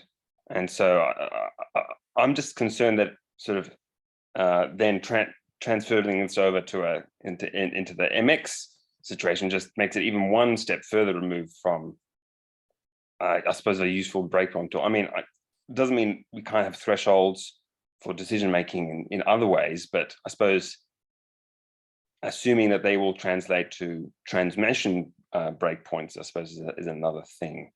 And I'm not sure. I'm not sure there's the strong evidence base. Like I'm just not sure how you can determine that whether you've reached the transmission threshold for your setting without long-term surveillance to demonstrate that it's not there's no resurgence in your setting. Yeah, sorry, that's my so. As a follow-up question, would it then be useful to define thresholds for specific settings, specific countries? I think it would be extremely difficult to do that well. Okay. Thanks. Before I go to the next, I think Peter Fisher, your hand is up. Feel free to unmute yourself. I have a more general question. You know, you start with a very, very difficult issue. You know, with xenomonitoring and interruption of transmission. When I look at the title of this meeting, the meeting is called Xenomonitoring as a Tool for Lymphatic Filariasis Post-Validation Surveillance. And to give some information and to set some you know, thresholds or so is probably much easier if we address what the title of the meeting is, you know, for post-validation surveillance. What are the thresholds? That's something we can probably do much easier. I agree with what we just heard, that you know, the thresholds for interruption of transmission are just not defined, and there are some empirical data, and Gary mentioned that they published something, but these are all for QLEX areas. We don't have it for other vectors, and as we discussed this before, it depends also on the vector densities and many other factors. So it's a very local thing, and this is extremely difficult, and you can do 5 studies and you still have only the answers for 5 different scenarios, but not for all scenarios. Thank you, Peter. So there are many comments. Mary says to determine thresholds, we need to establish relationship between infection levels in vectors and humans in areas of different endemicity in the same time and place. And I agree with this, Mary. This comes to the fact that xenomonitoring has not been done from the beginning of programs. And so we do not have baselines, midterm and endline data to be able to effectively determine the relationship between infection in vectors and infection in human populations. Gary says, regarding breakpoints, these will be affected by mosquito longevity, biting rates, and other vectorial capacity parameters that are not measurable by PCR. Some set of people are more get more mosquito bites than others. Exactly. And again, that's a very good point. Different people attract mosquitoes more than others, even with or without infection. Our approach has been to make a guess regarding thresholds and then testing this with extensive actual data collected in Sri Lanka, all of which have been published. In previous settings, you could consider presence or absence rather than focusing on thresholds, then follow up positive detections with targeted testing of humans. That's another very good point, actually, making sure that you are able to detect infection in the population, followed by which you could then do more extensive human studies to identify the infection. But the question here that I would ask regarding this particular comment is whether the current program is aiming at elimination of transmission or elimination as a disease of public health. As a disease of public health, it's expected that infection will still be around in the community. At what threshold would you normally expect infection to bounce back? That is another question that will have to be answered at some point. And then there are a couple of other comments. Thresholds in mosquitoes will vary according to bias in sampling methods and on the methods used to estimating DNA prevalence. And the last comment says to interpret infection level in mosquitoes in relation to infection in humans, need to generate evidence by conducting concurrent surveys of both. Might also vary between time, e.g. season, place, and persons. These are very good comments.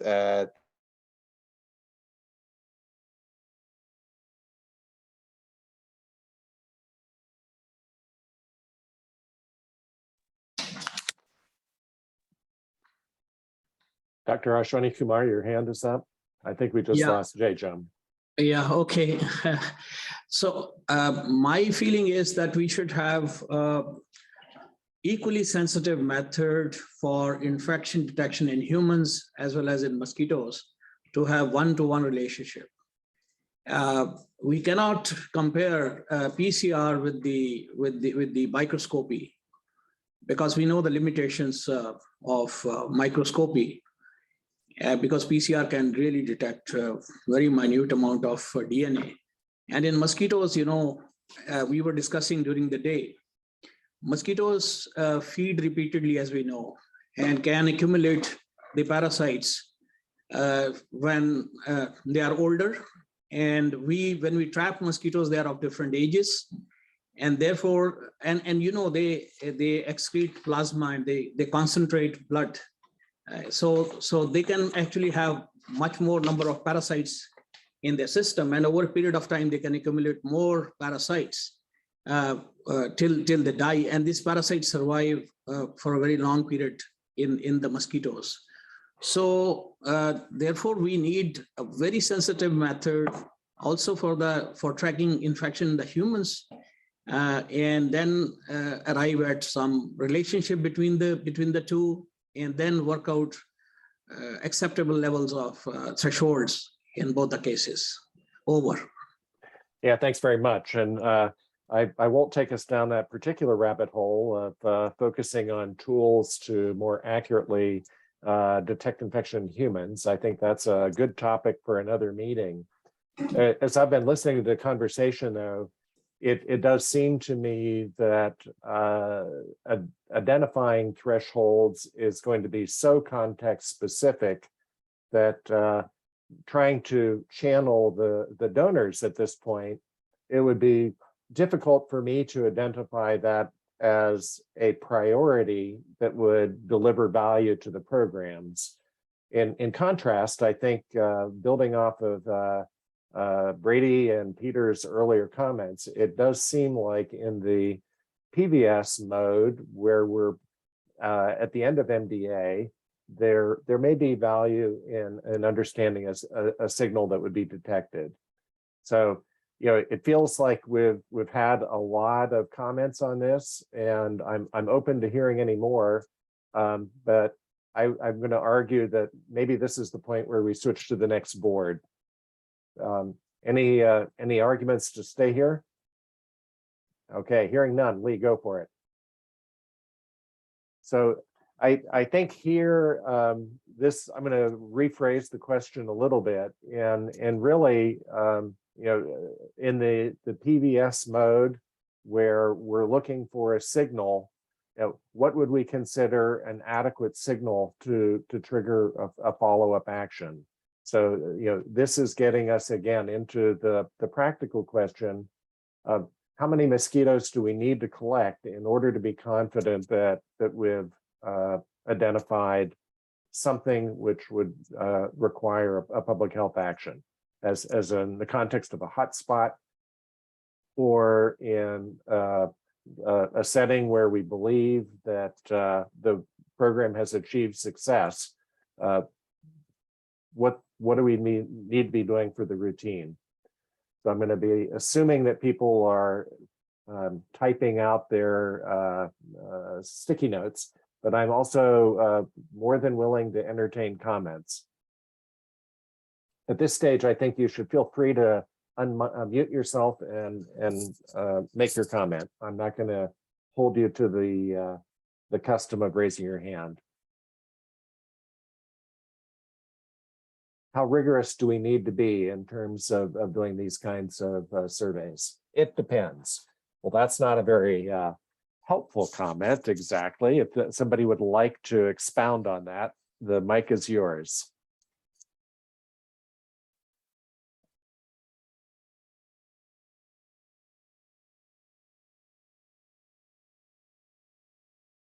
And Angus, could sample sizes be per species? I think the answer is yes. Would you like to expound on that?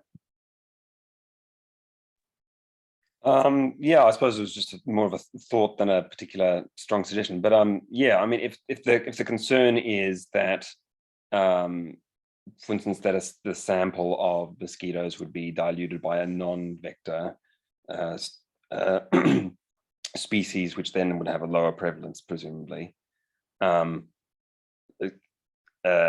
presumably you could set target thresholds which are based on the genus, and therefore target sample sizes. So, for instance, if you're going to do something when there's 1% in Aedes polyensis or something, then your sample sizes are designed accordingly based on that 1%.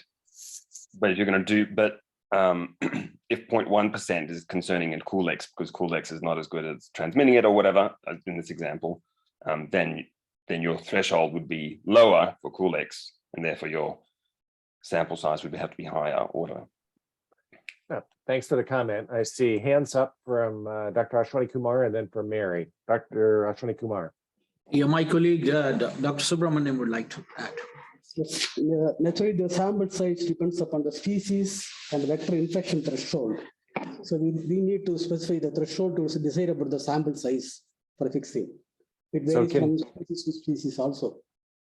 So picking up on at least one of the stickies here, are we willing to live with the arbitrary thresholds that were published earlier? I'll let that question hang. And Mary, over to you. Yeah, it's a very tricky question, which is probably why you've asked it. But and especially when you're talking about the previous arbitrary sort of estimates that have been made, because when I was going to conduct this field study, you plough the literature, you look to see what type of signals required. If you want to aim to see whether or not you have an infection within a community. And it's very, very difficult to do it from historical papers. We're guided by what's been done previously, but I think that we really need to have a better understanding of that modelling and transmission dynamics for different vector-borne diseases. We're finding it difficult to look for lymphatic filariasis, but most of the papers have been actually on lymphatic filariasis or malaria. And even then, it's very difficult to look at, what would be an acceptable, because you rephrased your question as being what would be an acceptable level of DNA prevalence within a mosquito population. And I think that's what we need to try and think about, is that if we're looking at elimination as a public health problem, we've got these arbitrary figures for human infection. And even for humans, it's arbitrary. So in order to answer that question properly, we really need to understand more about transmission. And it's difficult to know that in an elimination setting because there's very low transmission occurring. Yeah. No, I think points well made. And I think, we will not be able to achieve perfect understanding. So it does seem like we're going to have to make some decisions about what could be operationally feasible. Building off the presentation yesterday from the colleagues in Sri Lanka, maybe the mosquitoes provide the initial signal, but a follow-up human survey is what's actually used as the basis for decision rule. Does something like that actually make more sense? Back to the VCRC team. Dr. Hoti. Yeah. We did a study in late 19s, experimental work on the ingestion of microfilaria by different species of mosquitoes in the laboratory. What we have seen is that generally non-vector mosquitoes ingest less number of microfilaria than vectors. So this shows that if we are going for non-vectors, then the sample size has to be higher than those for vector mosquitoes. Over to. Yeah, thanks, Dr. Hoti. I understand that Jejum is back, and if that's the case, I'm more than happy to pass the baton back to him to carry on the discussion. Brady, please go for it. Excuse me, that's Angus.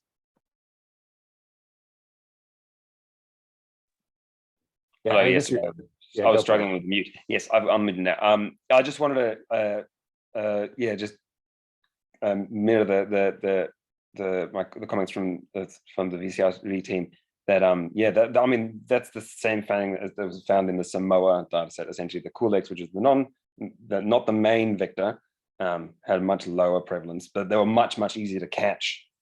And so even though the prevalence was lower, we're able to catch more of them, which means they might actually still be a useful trigger for some sort of action, even though you need more of them to convince you that there might be something wrong. No, thanks very much. I'm going to see if there are any additional comments on this topic, and if I hear none in the next couple of seconds, I'm going to propose that we just keep things moving here. Not seeing any hands. Let's go ahead to the next board then, Lee. Thank you so much. So I think that this is a question I'm going to rephrase so it's a little bit more open and ask, in the context of the discussion we're having around, potentially using this kind of xenomonitoring in a surveillance context, do we want and do we need infectivity assessments in addition to detection of infection in the vectors? I'm happy to hear comments. I'm also happy to wait until we see stickies appear. So, any comments from the listeners?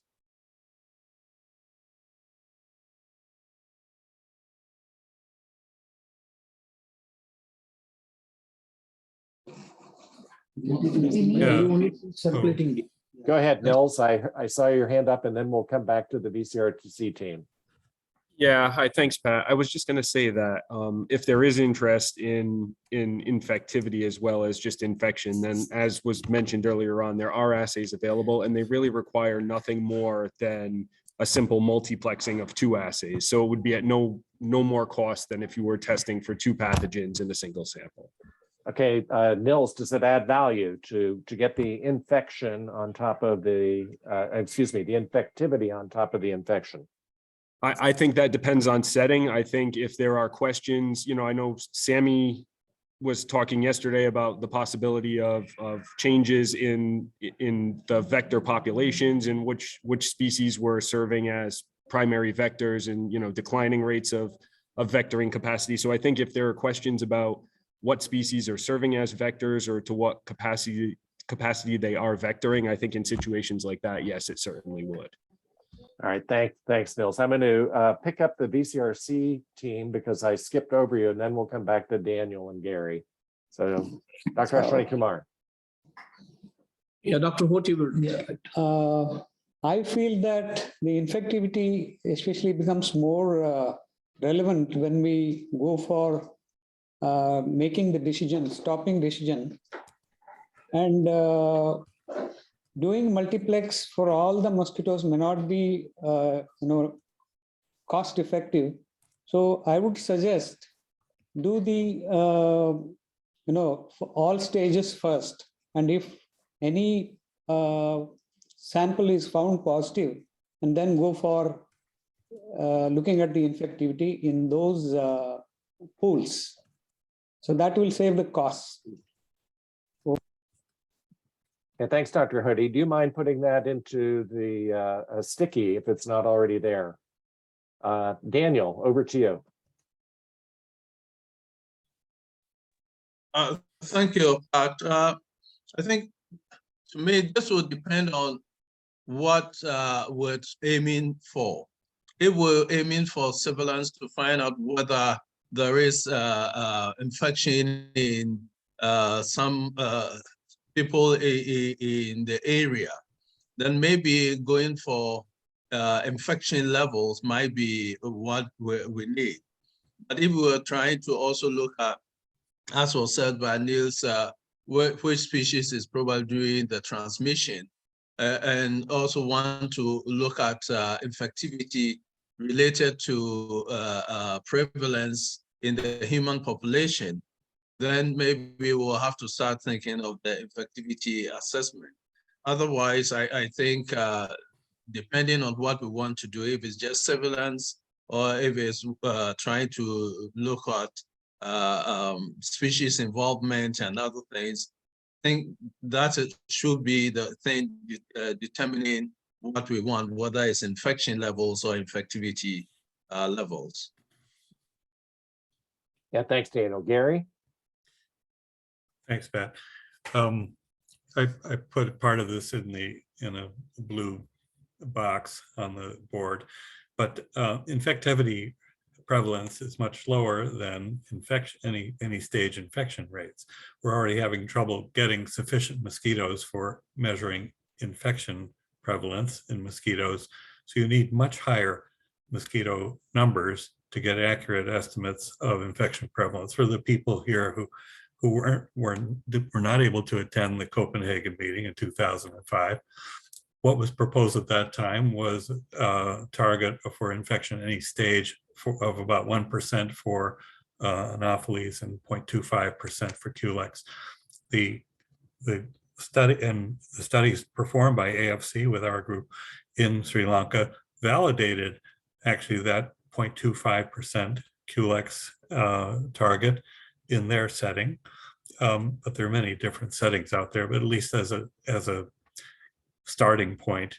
And then the question is, should that 0.25% be the upper 95% confidence limit of the estimate, or should it be the actual measured estimate and all of that? But anyway, there has been prior work done, and then when somebody comes with thresholds, proposed thresholds, they need to be tested, and that was never done with Anopheles and with Aedes because of the difficulty in collecting the mosquitoes. The numbers that there was any target would probably have to be lower than that for Culex, and then you would need a lot of mosquitoes to be able to test that.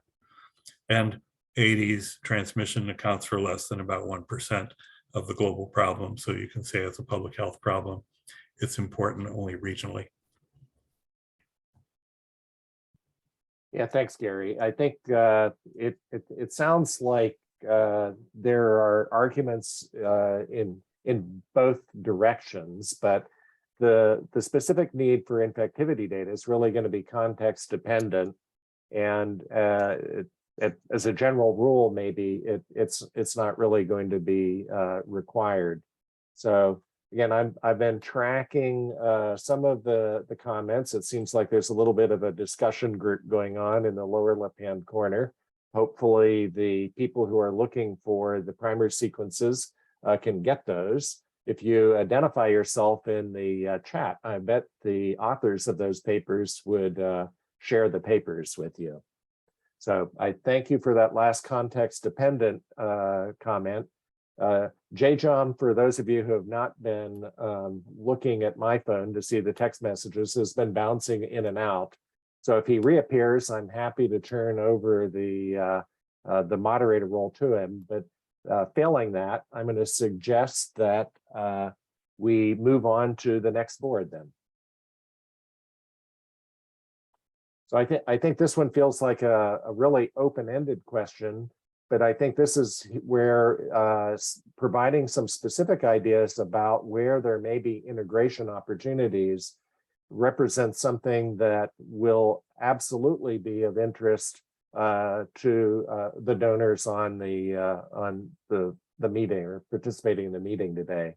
Because this does seem like it's an area which is ripe for advances, and it would be really nice to be able to begin to be monitoring for the LF by piggybacking on another xenomonitoring program.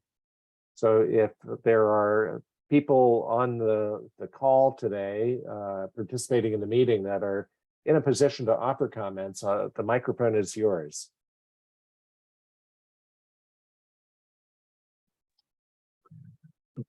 Pat, this is Jordan. I just wanted to jump in and say that I couldn't agree with you more. We have a lot of investments in the onco-xenomonitoring space. You've heard Mary Cameron speak earlier today about VL and the sandfly xenomonitoring. And there are other things that I could speak to, but turning them from operational research or tools development into actual disease programs is the next big step. Clearly, we've been doing a lot of xenomonitoring around the IDA stopping decision work, but trying to think about how the foundation and other donors could really try and move this forward, particularly given that several countries are now achieving EPH elimination as a public health problem for VL and LF in several geographies. So we're excited to hear what people think. Thanks. Yeah, thanks a lot, Jordan. I think hopefully that will bring some additional comments out of the woodwork here.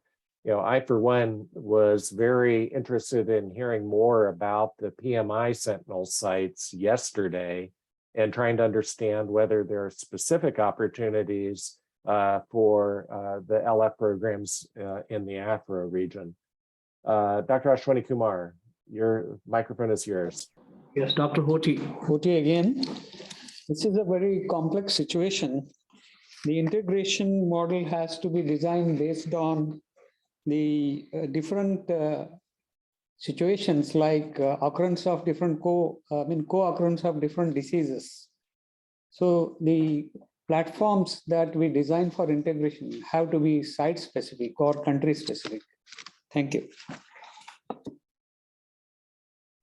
Yeah, I completely agree. I think this is a setting or a specific issue where we would need to be opportunistic and would be building off something that's already there. You know, the PMI example we heard, my suspicion is that there are other settings where there may be some kind of ongoing surveillance for arboviruses, which might also provide an interesting platform. You know, I honestly don't know enough about what's going on in the One Health space to know whether there's anything that's exploitable in that area. So let's see. Any other comments from the group here? This is your opportunity to put some ideas in front of an eager donor. If that doesn't serve as an inducement, I'm not sure what will.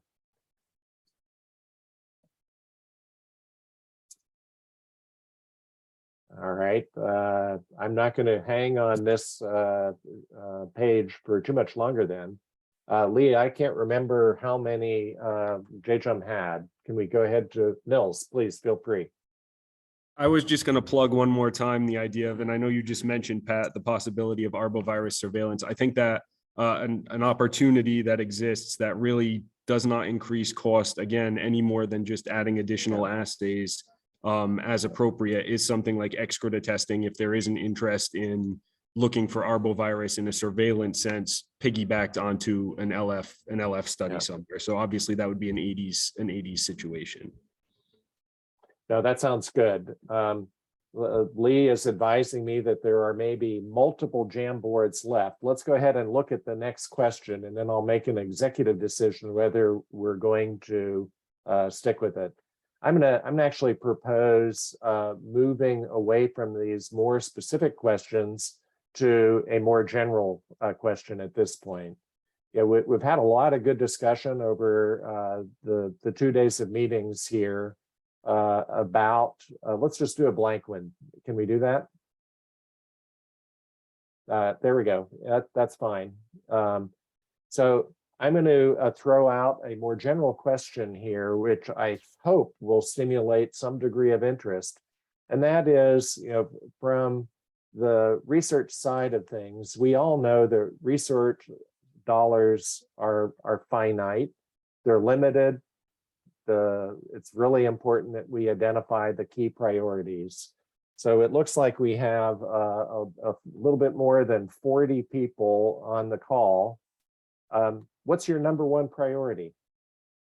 If there's $1 million to invest in the research on xenomonitoring and the types of topics that we've discussed over the last couple of days here, where do you want to spend your money?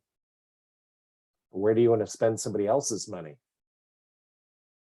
And again, open mic, I'm more than willing to listen to others. This is really why we brought everybody together. We need to identify some starting points for key research questions that will help us to move the field forward. It's been really impressive, the data that are coming out of the IDA programs, out of PVS settings. We're seeing a lot of new technologies. So where are we going to put that money? Daniel, I knew somebody wouldn't be shy. Okay, we have 2 people who aren't being shy here. Daniel, go for it. Yeah, let me see. I think I will want to have that money invested in developing thresholds, because this issue of xenomonitoring, I remember my first time we had this was in the year 2000. And since then, there have been new technologies and we've been having these meetings. And I think the bottleneck has been, what are the thresholds that we need to have to be able to make this much more useful for the programs. So I would rather look at how do we develop thresholds? What type of research should we do? What kind of modeling should be involved and so on? Thank you. Thanks a lot, Daniel. I think great comments. I'm just going to move down the line here. Gary? Right. So what I would like to see is support for using MX in parallel with late TAS or post validation surveillance. The work in Sri Lanka was supported by NIH and Gates, and also Liverpool School provided the laboratory infrastructure that they needed, but it was a wonderful group. And they were able to do that wonderful work. And it'd be nice to see parallel work elsewhere. That would result in demonstration projects showing that the molecular xenomonitoring is practical for program use at the evaluation unit level. And it would also provide additional actual data to see what are the correlations between microfilaria prevalence, antigen prevalence, mosquito prevalence in parallel in different types of settings.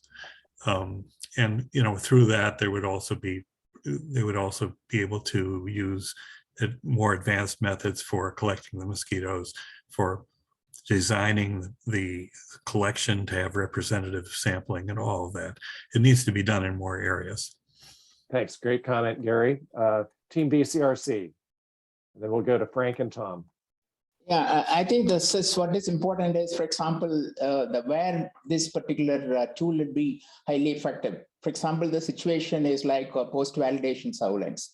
There, of course, what we need is a very simple, very indirect method of identifying, like, for example, residual, the infection sites or the hotspots. And once we identify, then, of course, we need to have certain actions.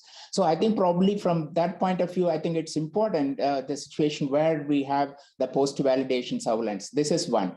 And second thing is, particularly in border areas. So where we have, there's a risk of influx of infected people. So this can be one of the surveillance tools to just monitor the risk of, the transmission in those areas. Thank you. Thanks, Dr. KK. Frank, it's be good to hear your voice. Thanks a lot. Thanks for a great meeting. I put in this box, moving lymphatic filariasis from elimination as a public health problem, the validation to elimination of transmission verification, noting that the International Task Force for Disease Eradication listed lymphatic filariasis as an eradicable condition. I think really it's Bushiri-Bancrofty, but anyway, I would love during the post validation period to have a pathway for those countries that choose to go to EOT. Not everybody needs to do that. It's a perfect example of schistosomiasis. Some people go for elimination as a public health problem, but in the Caribbean, they're going for elimination of transmission, and they need their criteria. And I think we ought to have a research agenda. For example, I think Togo has used xenomonitoring to indicate that it's done it, but I don't think Sri Lanka could claim that. And that is a research group to come up with the criteria that would allow us to say some countries are indeed going for elimination of transmission. Thank you. Great comment, Frank. Tom Unash. Hi, guys. Just coming from my myopic point of view in terms of the onco world, I think you've really got two issues here. One is how you really want to use this thing. I think Frank just made a really good point there. If you're going for elimination, xenomonitoring and developing this in some sort of a multi-pathogen format is going to be really useful, because if you've eliminated, you think you have completely eliminated the parasite, any signal at all in any vector is going to be a cause for concern. If you actually want to use this to develop, identify thresholds and everything else, I think you need two things. One of which is probably the most important is after you develop the threshold, you're going to need a way of efficiently and cheaply collecting the large number of mosquitoes that you're going to need. And we saw from the earlier presentations that the really most important cost center here is in the collection. And I can tell you from 25 years of doing this in arboviruses and in onco that is really true. The real difficult part is getting hold of the flies or getting hold of the mosquitoes. And then after that, I think it's really important if we're going to be developing these molecular technologies to really do two things, one of which is to do a way of increasing the pool size. And the second way is to second thing we really need to do is to develop much cheaper ways of extracting the DNA, because that is the number 2 cost center that you're facing here. Yes. So that, I'm going to lower my hands now. Super practical comments. So thank you much, Tom. Hugues. Hi, everyone.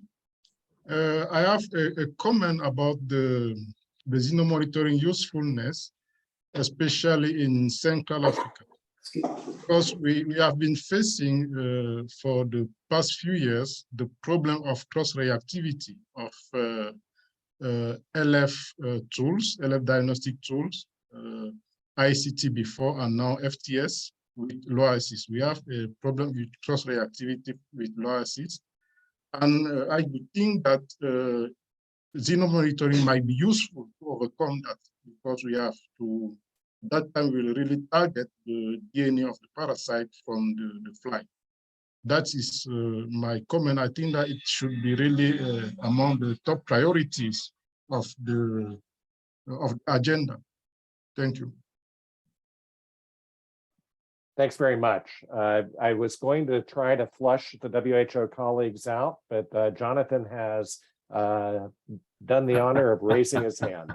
So, Jonathan, I couldn't take it anymore. I couldn't. I knew. I've been leaning on you all day. I understand. So first of all, I share the vision of Camp Richards, but I think in order to get there, we have to do this practical step in piloting the different methods in countries that are doing PVS.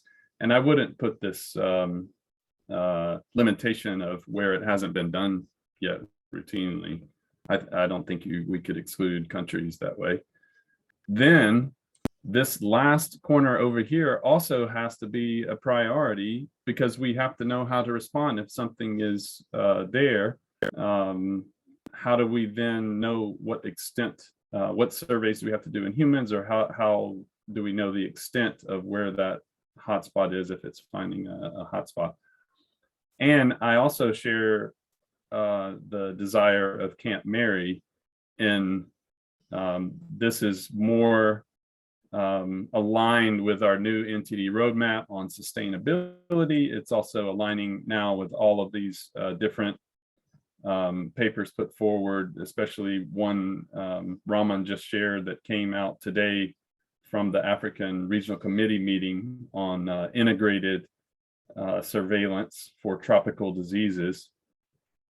So when we have these going, and what we learn from these 3 boxes, and this being able to be a tool that countries can use feasibly, then I think we're going to all get into seeing Camp Richards' vision fulfilled. Yeah, thanks a lot. I appreciate the fact that you weighed in, Jonathan. I think very helpful comments as always. And just to note that Frank Richards wants a copy of the tape, so he has documentary evidence of you weighing in with this view. So, Lee, I think at this point, it's going to be important to try to wrap things up. So I'm going to pass it back to you, and I think it's going to ultimately be landing on Dr. Ashwani Kumar, if I'm not mistaken. Yes, that's right. So first of all, I got a few things to say before passing it back to Dr. Ashwani Kumar. First of all, thank you to Pat for stepping in just now with the moderation. I wanted to convey apologies from Dr. D'Souza.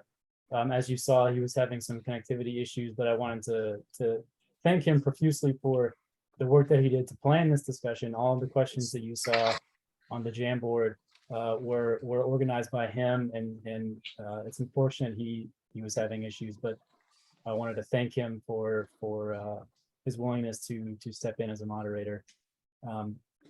I want to note also that the Jamboards will stay open after the meeting. So these are going to go, they will inform the report that comes out of the meeting, which you'll hear more about in a moment. But I encourage you to continue, adding ideas to the Jamboard as they come to you, over the next few days, so that we can be sure to incorporate everything in the report. And then finally, I think something that just occurred to me, there's been a lot of discussion of different resources, different papers, different tools. So I think it would be useful to collect everything that's been discussed, and put them in one place and share them with all the meeting participants. So that's something that I can put together. So if there's any resources that you want to share, any links, any papers, anything else, please send them to me and I will collect everything and share it with everyone after the meeting is over. So with that, I just want to say thank you to all of you that have participated. It's been a really, really great discussion. I think really productive. And I'm now going to turn it over to Dr. Ashwani Kumar, our session chair, to offer some closing thoughts on the meeting.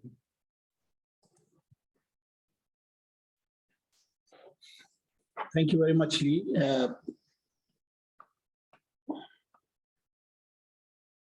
I think you will agree with me, this has been the most exciting meeting in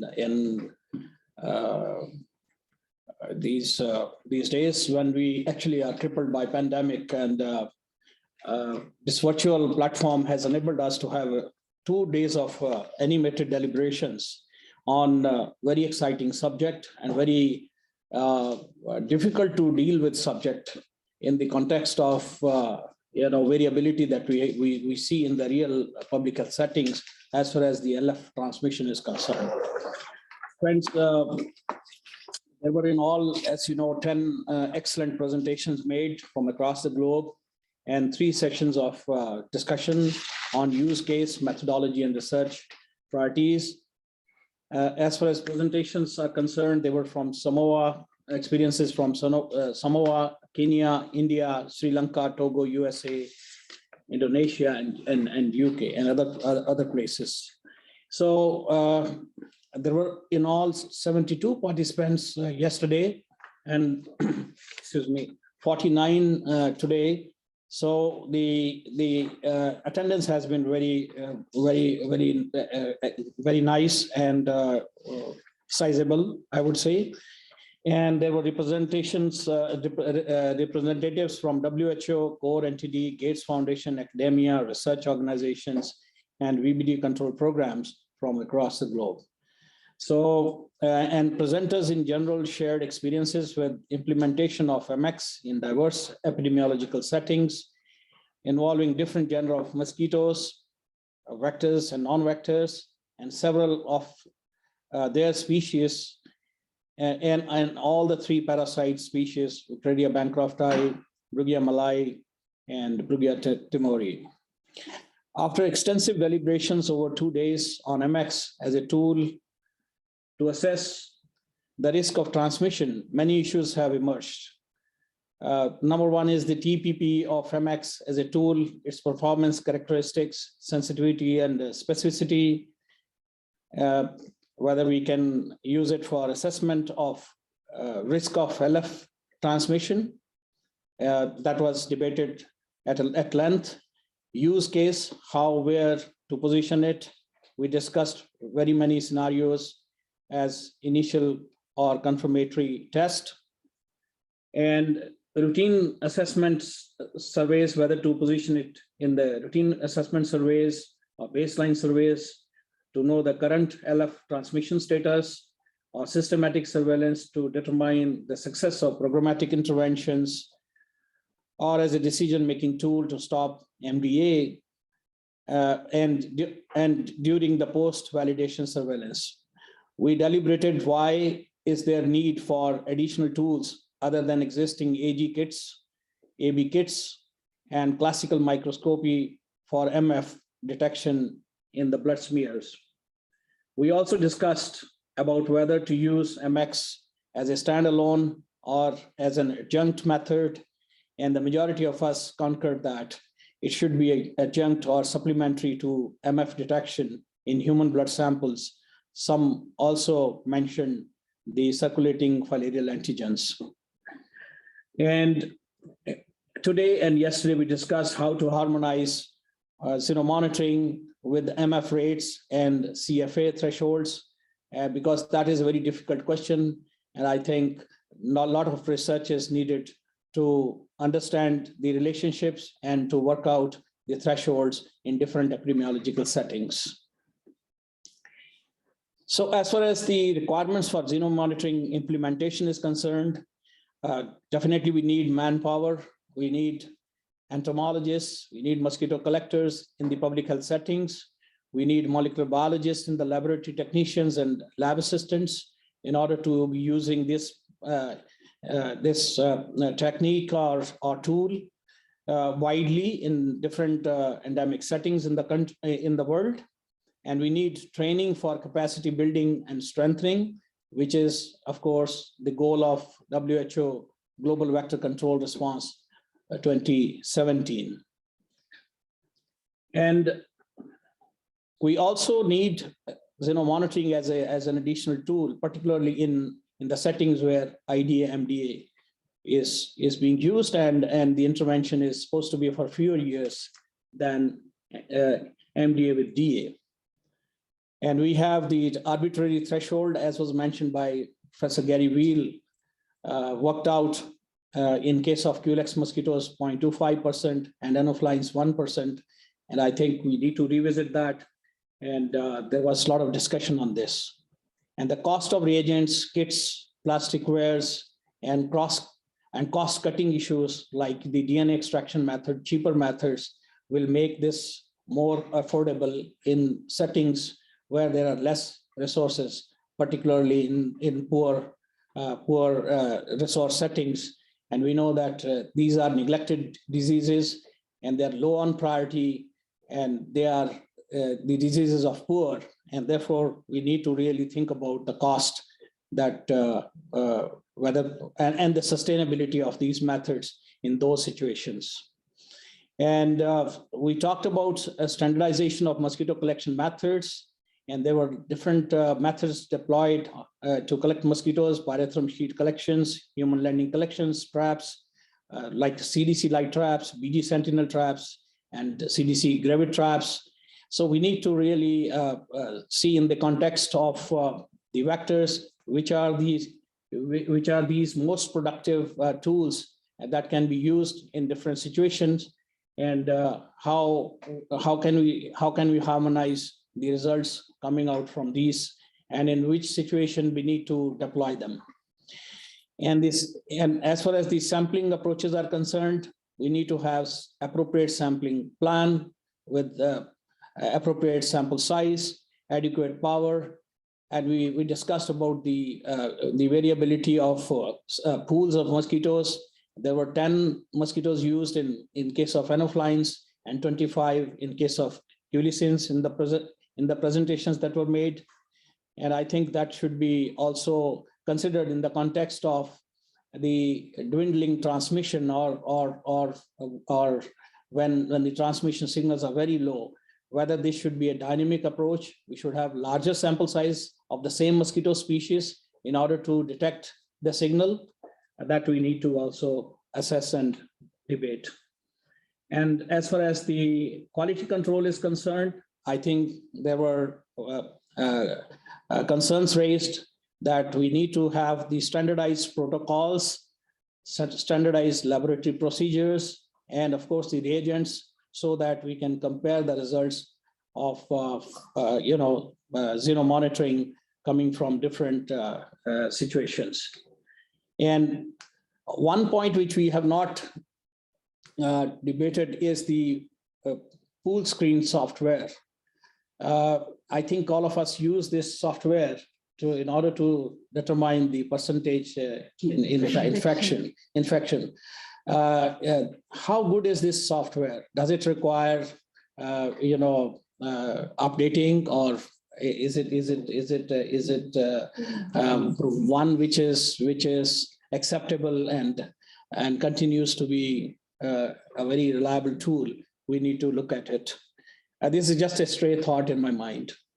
And we mentioned about leveraging the RT-PCR laboratories in post-COVID scenario for xenomonitoring, and that would also, of course, convince any bureaucrat or politician, because there is no additional investment required for these hardwares, which are either established because of donations or through investments from the health budget of different countries. So we had discussions, animated discussions today on methodological issues, and we had also discussions on research priorities, and a lot of thoughts have been exchanged. And I don't want to go into all that and repeat, but there were three very exciting presentations by Professor Mary Cameron, who has come up with the lateral flows. And these are field tools which, once available, will be of immense use in settings where there are several pathogens simultaneously in circulation in a particular geographical area. So I think these are still early times, and they are in early stages of development, but a very exciting development indeed. And then we also had very good presentations from Dr. Nails and Dr. Mike Reddy, and Dr. Mike Reddy, especially when he talked about the use of metagenomics, and also use of the wing beat frequencies of mosquitoes to identify the species at a very split of seconds. That is very exciting development. And we need to know the costs of these technologies and adaptability of these technologies. They need to be tested, standardized in the real public health settings in order to know the real value of these. And in the end, I thank all the participants. I thank my colleagues here who are in this room. I thank COR-NTD from the core of my heart for giving me this opportunity to chair this meeting. It was indeed a great honor and a very great learning experience personally for me, and I think for everybody here in VCRC. I thank Lee profusely for conducting this the 2 days discussions beautifully. Thank you so much. Thank you. Over to you, Lee. Great. Thank you so much, Dr. Ashwani Kumar. Before I wrap up, Pat, did you want to offer any final thoughts from COR-NTD, or should I close things? I think I just wanted to thank Dr. Ashwani Kumar, you, Lee, for the organization and the team at the task force. But this has been a terrific meeting, and I really appreciated the quality of the presentations and the degree of engagement. So, Lee, the last word is yours. Great. Thank you, Pat. So first, once again, thank you so much to our meeting chair, Dr. Ashwani Kumar. I think you led an excellent 2 days of discussions and presentations. So thank you. And to your team as well for helping out. I want to make sure to thank our team here at COR-NTD, our meetings and events team, Nikita and Vanessa and Emily, for they were the ones running the slides, running the videos, sharing screens, spotlighting speakers.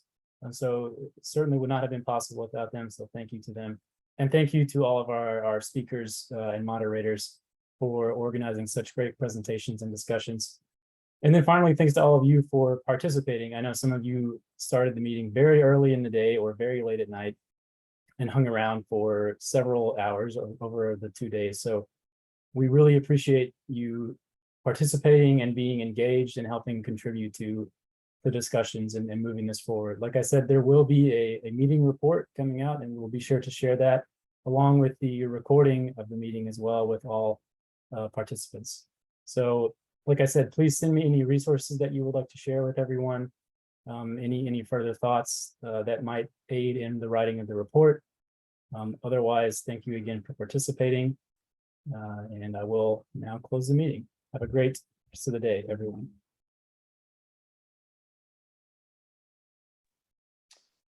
Thank you, Lee.